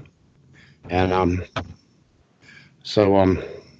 I wonder about these things, and what really bothers me is when there's a little child that disappears and you have such a strong feeling about where they might be, where they might gone to and stuff like that, especially when they're local. What do you do, and how, should you get involved? And so I don't know what anybody else feels about that. Yeah, it's hard to know what the right thing to do is, because it's such a fragile situation, and you don't want to step on toes or make anybody feel badly, or it makes you feel awkward, But what I did was go up and down Middle Mountain several times, mostly in the passenger seat, with dowsing rods to see if I kept pegging on the same spots. And if I did, I took pictures of those. So what I want to do is send those pictures to his brother, because his brother has gone on just about every search and was there for finding the bones in the shoe and such, and went up when the skull was found as well. But I want to send that to him, see if any of these places look familiar as to where they found certain things, and see if I'm on to anything. Or just go up like Robbie was saying without using anything and just try to follow my gut. But it's amazing how dowsing rods for me work, and I learned how to use dowsing as a kid, so I'm pretty confident in it. But yeah, it's hard to know what's right and what's wrong, and I ended up being very close with the family, and Kat, who's my mentor, who took her business and made it ground zero for the search for maps and flyers and everything you could think of, and was on the news several times. And I think a lot to do with this case actually had a lot to do with her cancer that she ended up dying from. All this negative energy coming from different areas is pretty difficult, and she was so close to Dylan. He was an amazing kid, and I feel bad that he's gone, but it was funny for me. Not only did I go up and do these different things, but it was Friday the 13th, full moon, and I actually took pictures, and it's on my Facebook. But I remember waking up that morning, probably about 3 or 4 in the morning, and sitting up in bed and seeing him in front of the foot of my bed, leaned up against the closet doors with his knees up to his chest and his arms folded around his knees, kind of hugging his knees, and just looking at me. And I was like, it's okay, baby, I'm coming. I'm trying to help. And we actually did get his voice on the ghost box, the SP7. So that was pretty amazing. We were all floored by that. But there's just so many different things that can happen in a case, and so many different things you pick up on. It's just so sad that it's happening. But I'm wondering, in the technical, or not technical as in difficult, but the information era in the web and all these other things, are we more privy to so many different cases, and we get different pings? And I know Nikki was kind of talking about cases that were coming through for her as well. What are your thoughts on that? Have you gotten different pings off of cases you see on TV, or do you get random pings and then see something line up with it on the media?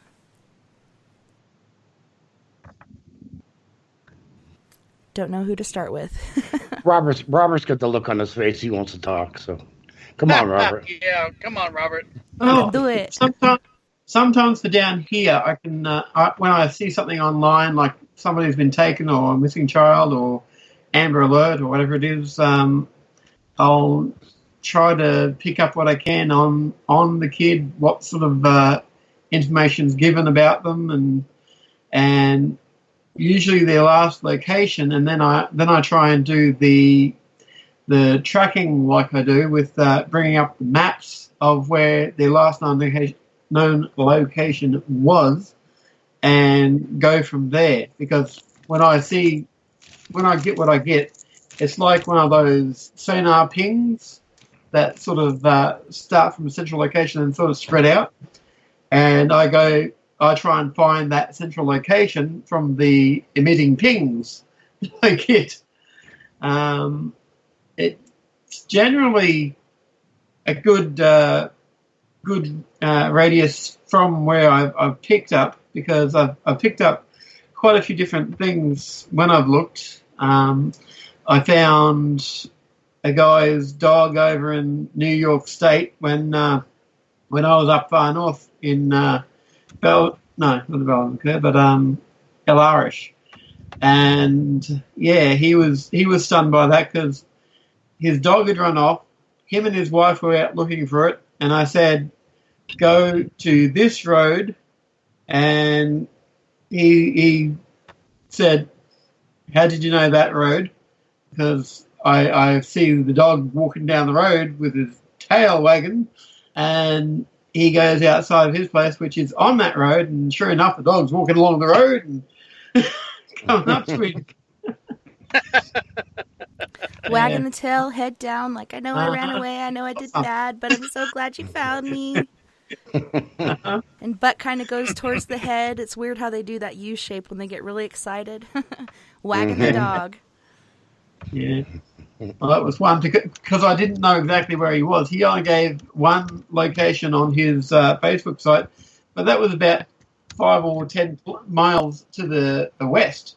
So I had picked up this street by doing the pinging, like I said, and that was where he lived. But yeah, the bit about the police and them contacting him, the other Robbie, they have only started doing that because he has made a name for himself doing that sort of thing. Mm-hmm. Someone like me, if I were to contact the police, they'd say, yeah, okay, whatever, toss the file. Yeah, it's like he said, keep a journal or a diary or something depicting these things, and to have the family come forward to the police and say, hey, this guy helped us with our case, and we actually found formative information, something to stockpile the positive things that you've gained doing your own investigation. And perhaps someday you'll be a big name too, but holy shnikes. It's really hard because there are people out there that are working against you. And like I said, when I went online to kind of do some homework, I quit because I was just seeing different negative things coming up and they weren't jiving with me as far as what I picked up before on him, because I do think he's doing a good thing and I do think he's legit. And I do think he's taking the right steps because, like he said, if you give this information to the family, it's so hard to pull those reins back and let them know, well, you can't go out and do this yourself. And so many people want to. There's been so many cases that I've seen that family members go and work, but you can contaminate the area or contaminate the evidence. So it's important to let the police do that, no matter how hard it really is, because you do want to do your own thing because it takes forever.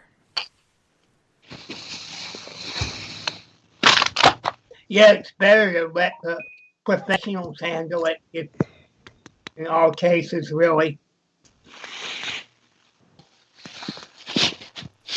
Well, I just know if it was my family, I'd want to go out there and do stuff. And, I'm kind of glad that the times that I went up there with the dowsing rods and pinged on certain locations and did that repeatedly to see if it was the same each time, which it was, that I didn't get out and look due to being pregnant or breastfeeding or, having small children in tow and or nobody to go with me on the mountain because there's bears and mountain lions and different things. Or psychos, So I haven't gone out yet, but I'm hoping this year to go out there and have people with me to help me to find more remains and to get more closure. And hopefully this case will be over soon. It's really difficult as far as the legal system goes, just being patient. Yeah. And I've never had a problem with a child attached to me at the breast or anything, but I have been towed by small children.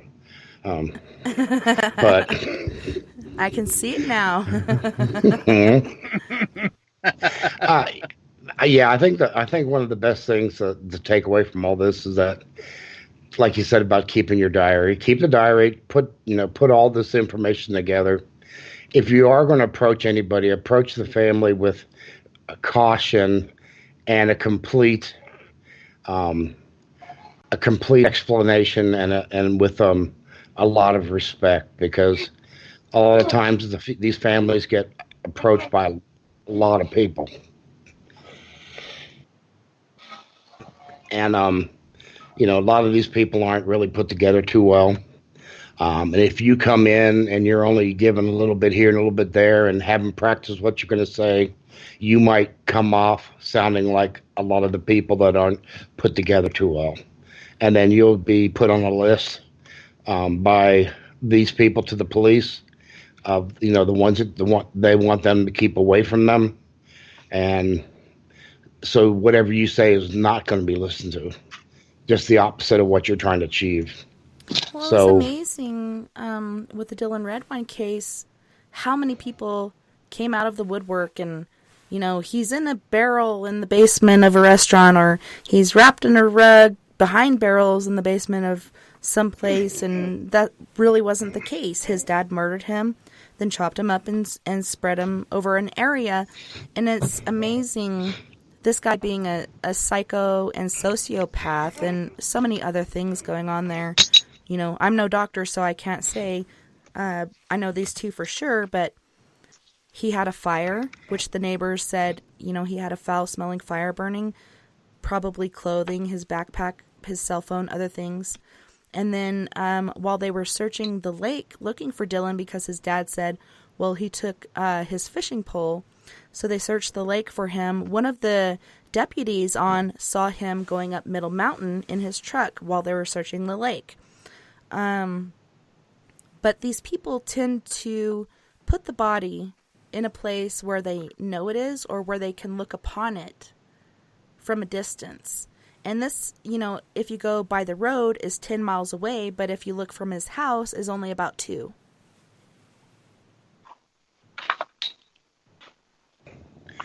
Yeah, psychopaths have weird ways of doing things, so they have little ins and outs, and they like to keep an eye on their victims even after they're dead, so they can keep the torture going on in their head or whatever, or eternally.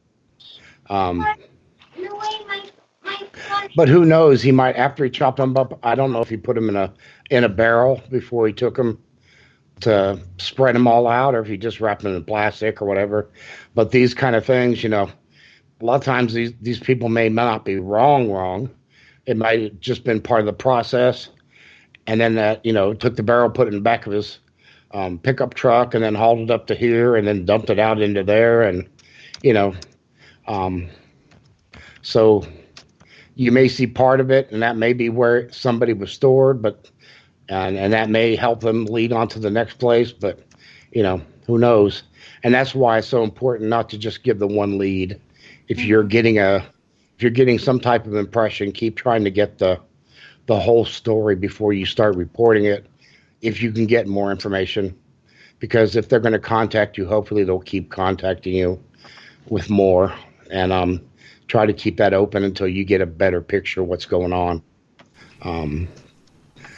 Well, Shar was asking, could it have been an accident, then panicked to hide the body? No, it wasn't.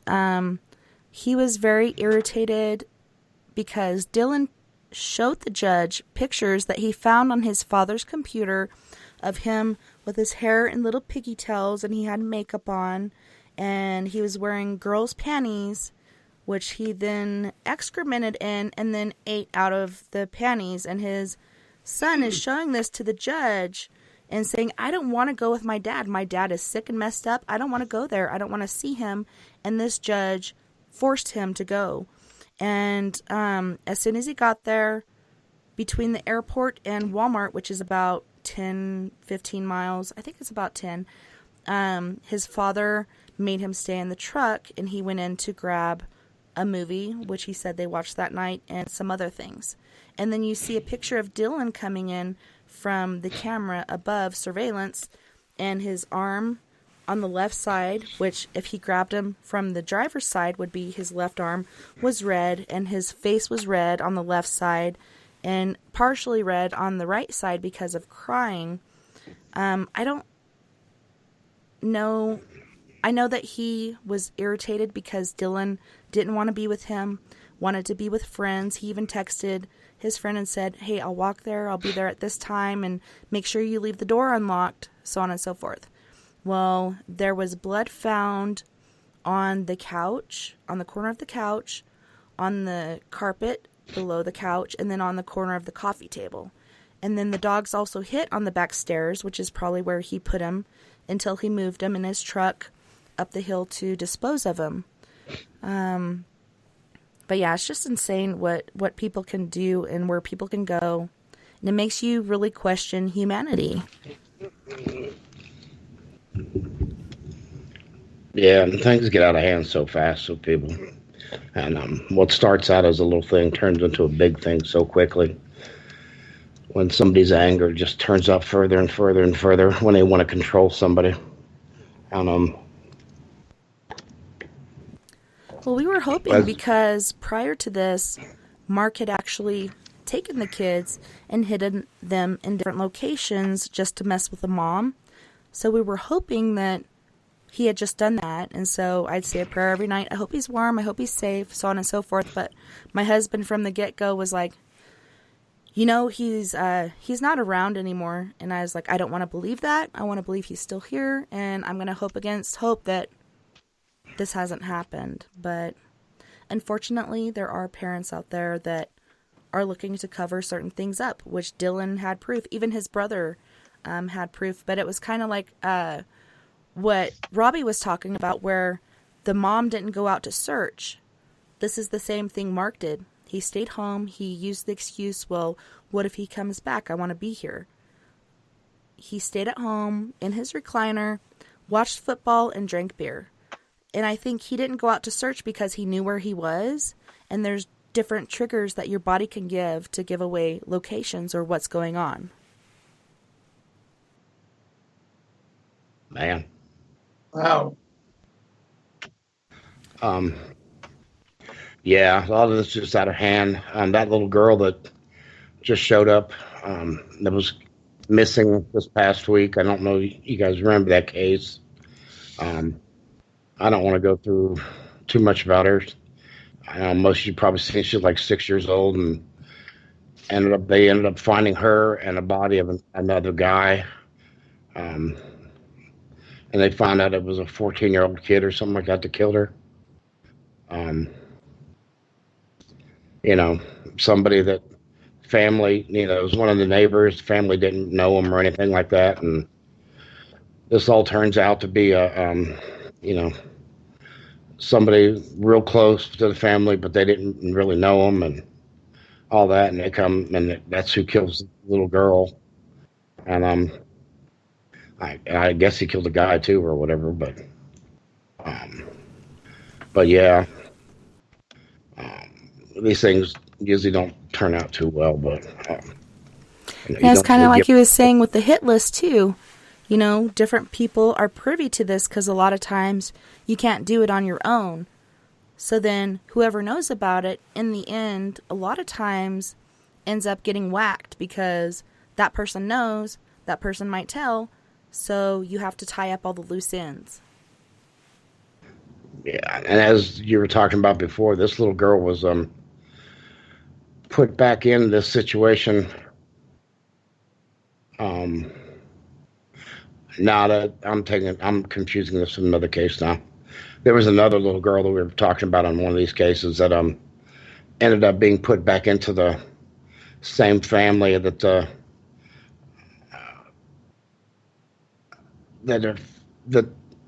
this is a whole new case. So this was like a 3-year-old that ended up being beat to death and by the lady in foster care, and she just got sentenced to like 20 years in prison. But she was taken away from her parents because her father had smoked marijuana on the porch. He admitted to it. Oh my God. So they took him out of the house because of that, because he said he admitted to doing that. And they put him in a foster home and took him away from the mother because she had some anxiety issues, admitted to having that. So because they admitted to these things and stuff like that and they were honest about them, they put him in the social worker took him out and they put him into foster care. And then the foster care woman ended up torturing this little girl, beating her all the time, and then finally beat her to death. They showed repeated concussions and different things from different falls and everything in court, and they finally sentenced her to 20 years in prison just a couple days ago. But this foster care family had prior issues and stuff like that, and yet they were still allowed to be a foster care family. But this other family just had this, you know, these things I was talking about, and the kid was taken away from them. But the foster care family, who was, you know, vetted by the county or whatever, was allowed to have, the husband and the family had gone and been in, I think it was a meth addict and stuff like that. They'd had other kind of abuse allegations and other kind of things, charges put against them in the past, um, and they were still in the system. And They allow and that to so happen repeatedly. What about the yeah, kids? Mm-hmm. so this whole thing, the kid was taken away from a fine family, nothing wrong with them, just that just because dad said he would smoke pot once in a while on the front stoop to chill out. That they were that's the reason why they took the kid away from him. And the mom had gone to see psychiatric help from time to time, just for anxiety. So they took the kid away from him. And now the kid's dead, little 3-year-old. She was beaten to death, slammed on concrete floors and everything over and over again. That's just the kind of stupid stuff that goes on. And, you Like don't you know said, whether, all this guy did was smoke weed on his front porch. He wasn't smoking it in the house around the kid. How dare you? Or how dare you seek help for whatever's going on in your life that you didn't deal with as a kid, so you're getting psychiatric help or whatever. They're taking steps to get help, and they have this steady place for this child, but they're going to take him and put him in this foster home that has a dirty background. It's ridiculous. yeah. That's And, why a lot of people don't seek psychiatric help because of the stigma. Well, it's just like filing rape reports or abuse reports. People don't do it because they're afraid of not being listened to and having that stigma of you're lying for one reason or another. yeah, you're right, Chris. People don't do it because they're going to be assigned that for the rest of their life if they talk about it. And It's really bad in the military and the healthcare field. People don't want to talk about it if you're in one of them venues as an employee because you will face retribution. yeah, and you tell somebody that you're in psych care, and they're going to look at you pretty cockeyed and everything else. And you know darn well from people in the chat rooms, that hardly anybody's going to tell you if they're seeing a psychiatrist. And there's very few people that that will tell you that. And they will not announce it right out in the chat room and tell somebody. You probably only know one person who has ever done that, which is probably me.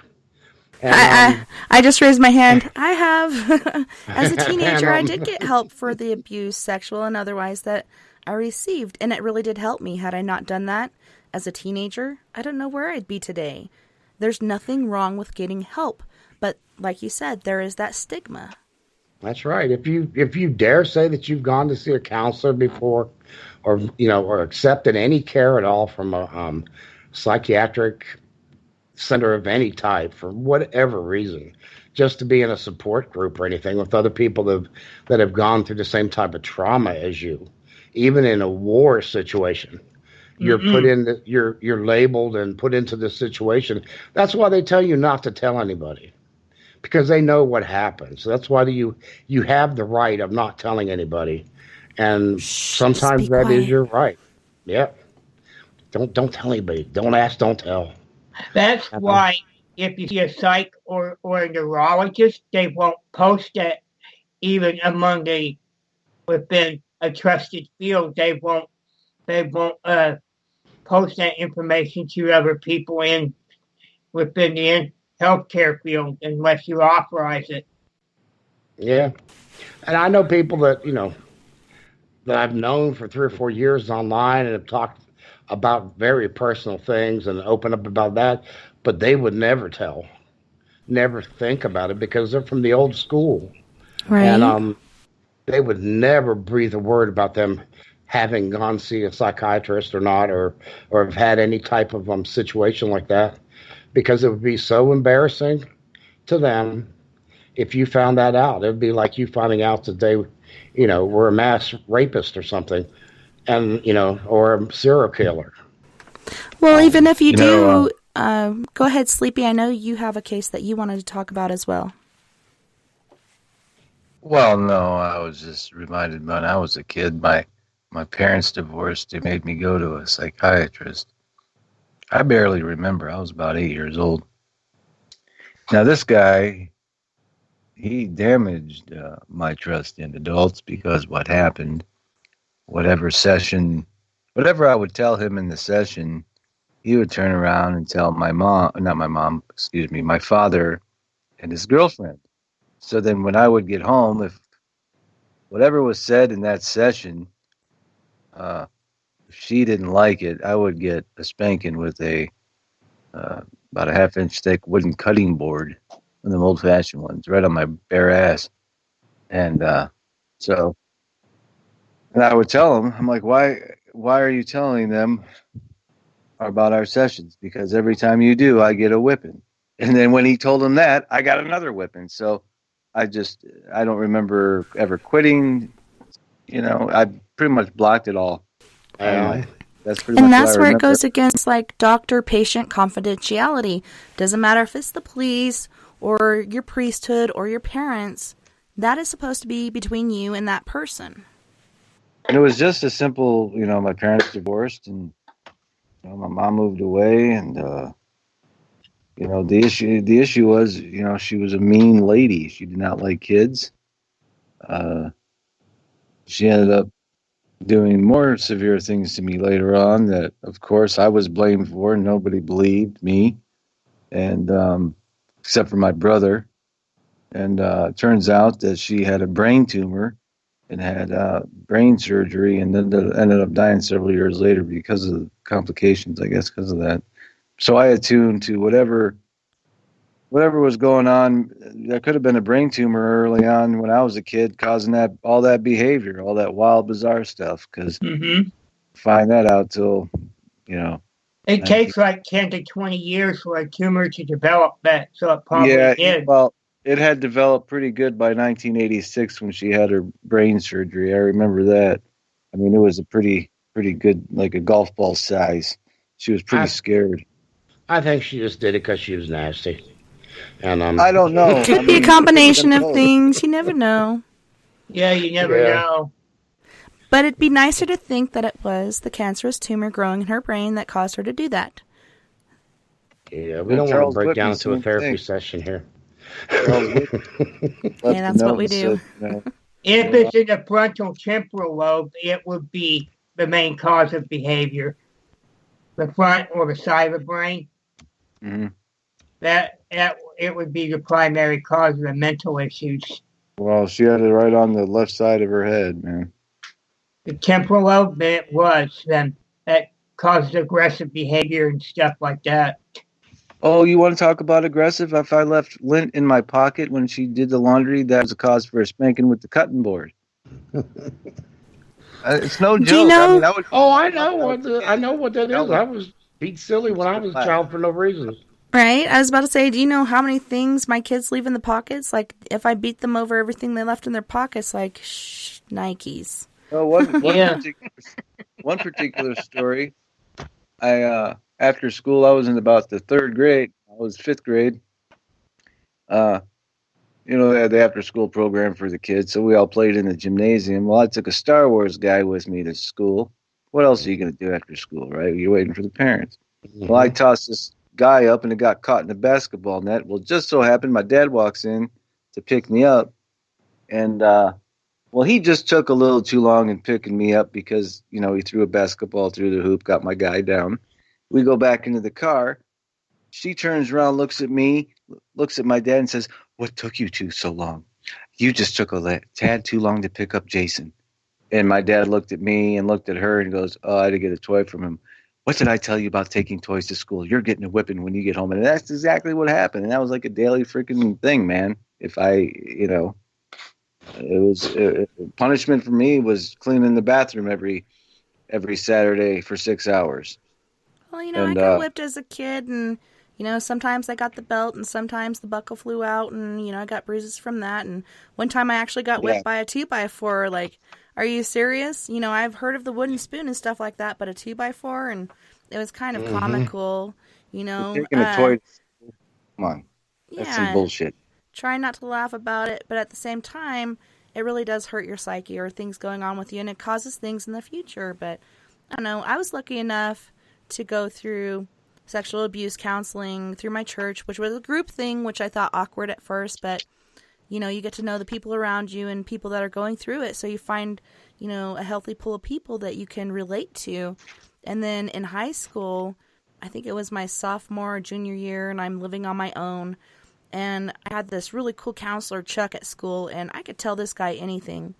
You know, my daughter now, she feels like she needs to talk to a female because she feels more comfortable there. But had I not done that, had I not talked to people and just kept it pent up, I think I'd have more issues than I do now, which, you know, I still have issues, back issues with the pages stuck together. But, I mean, you know, this stuff can get out of hand. And some people, a lot of times you see with Jeffrey Dahmer and other people like that, as a baby and such, they didn't get that coddling or that love. And it was all about discipline and keeping you at arm's length. And, you know, they end up killing cats and different critters. And then it ends up being people in the end because the thrill is gone with smaller things. And man, it just, the cycle of abuse tends to repeat itself if you don't take care of it, and people don't realize it. They want to keep things in the closet. Shh, don't tell anybody.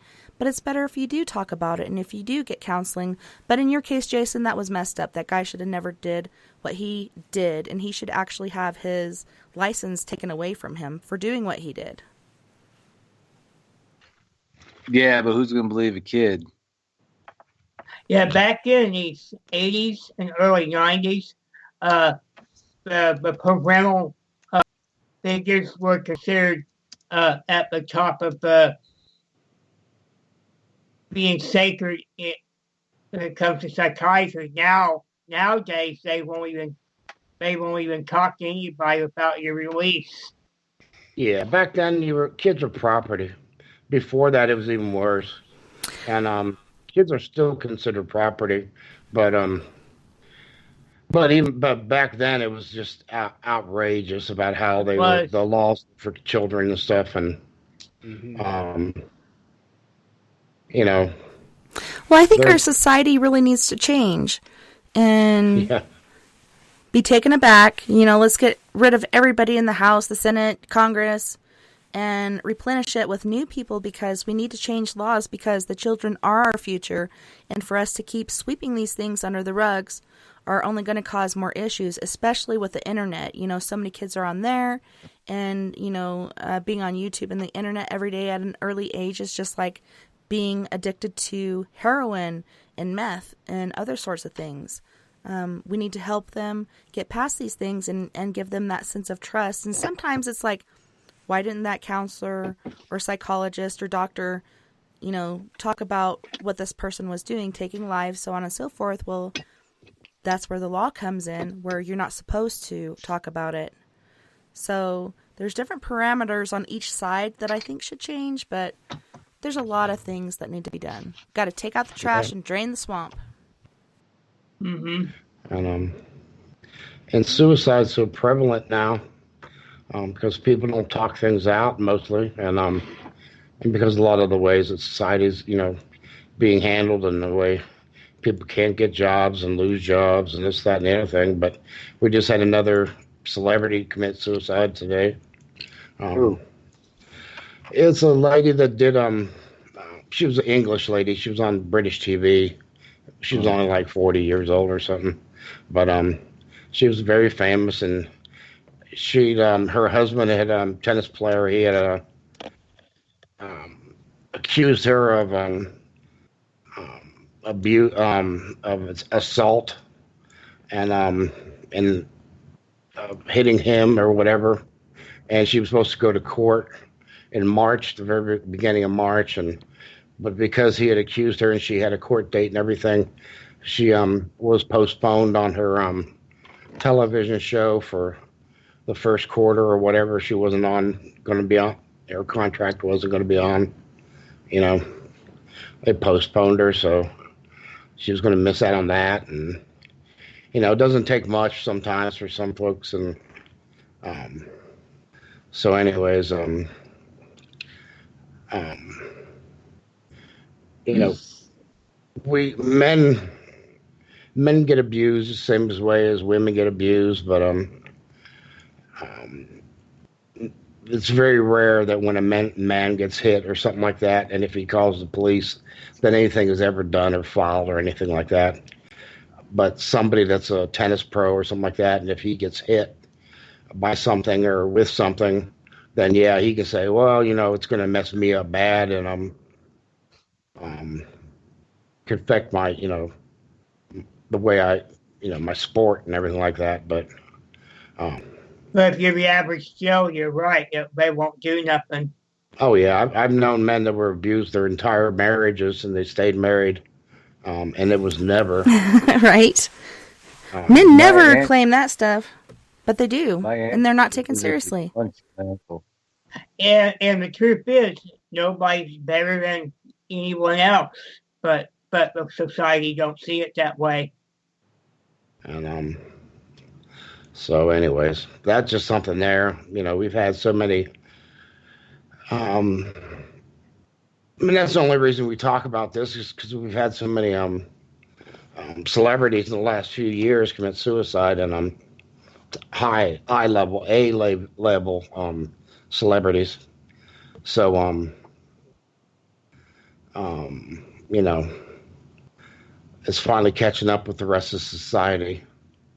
Well, it's sad because around here we have so many teenagers taking their own lives, and I think it's a lot to do with them being on the internet and dealing with online bullying, because all this person has is a cell phone or a computer in front of them, and they can say anything they want and not fear retribution of a fight or something like that happening in it. And people just kind of get on the bandwagon against this certain individual, and it's really, really sad. But I do think that we need to try to be a voice for our kids and help them out and let them know that we're here for them and we are listening. But I want to thank you guys for coming on during the third hour. Mooney, Sleepy, Christopher, Gnome Drew. Thank you. Who is now silent. It's always nice to have you guys on and to share your perspective on these things. Robert, I think, left us, but thanks, Robert. There you are. I see you. Yeah. Ping-ponging. But we do have to end the show. But I wanted to thank you guys again for hanging out with me for the third hour and, like I said, sharing your perspective. Well, good show, Tessa. Thank you. Thank you. So we're going to carry on the after party. If you'd like to find us for the after party, go on Skype under Tessa.N.Thomas30 or call 1-970-335-9596. And I want to thank all of our friends out there on We Are Paradox Media's Facebook, Spreaker, Twitter, Periscope, iHeartRadio, and wherever else you're listening beyond the Omniverse tonight. It's been awesome. I had a wonderful time with Robbie Thomas, the psychic criminal profiler, and our Whap-em after party. So tomorrow night, we're going to be joined by Oksana Lovick and Andre Knight with a little taste of Tantra for our Valentine's Day weekend. It's going to be something quite different than what we normally do, and I'm kind of excited about it in several different ways. But don't forget, you guys, we are all in this together. Together we can make the world a little better, and together, my friends, we are Paradox Media, because without you, there is no us. Until next time, Nighty Night, Love and Light. Have a wonderful rest of your weekend or week, and I will see you back here, same time, same place.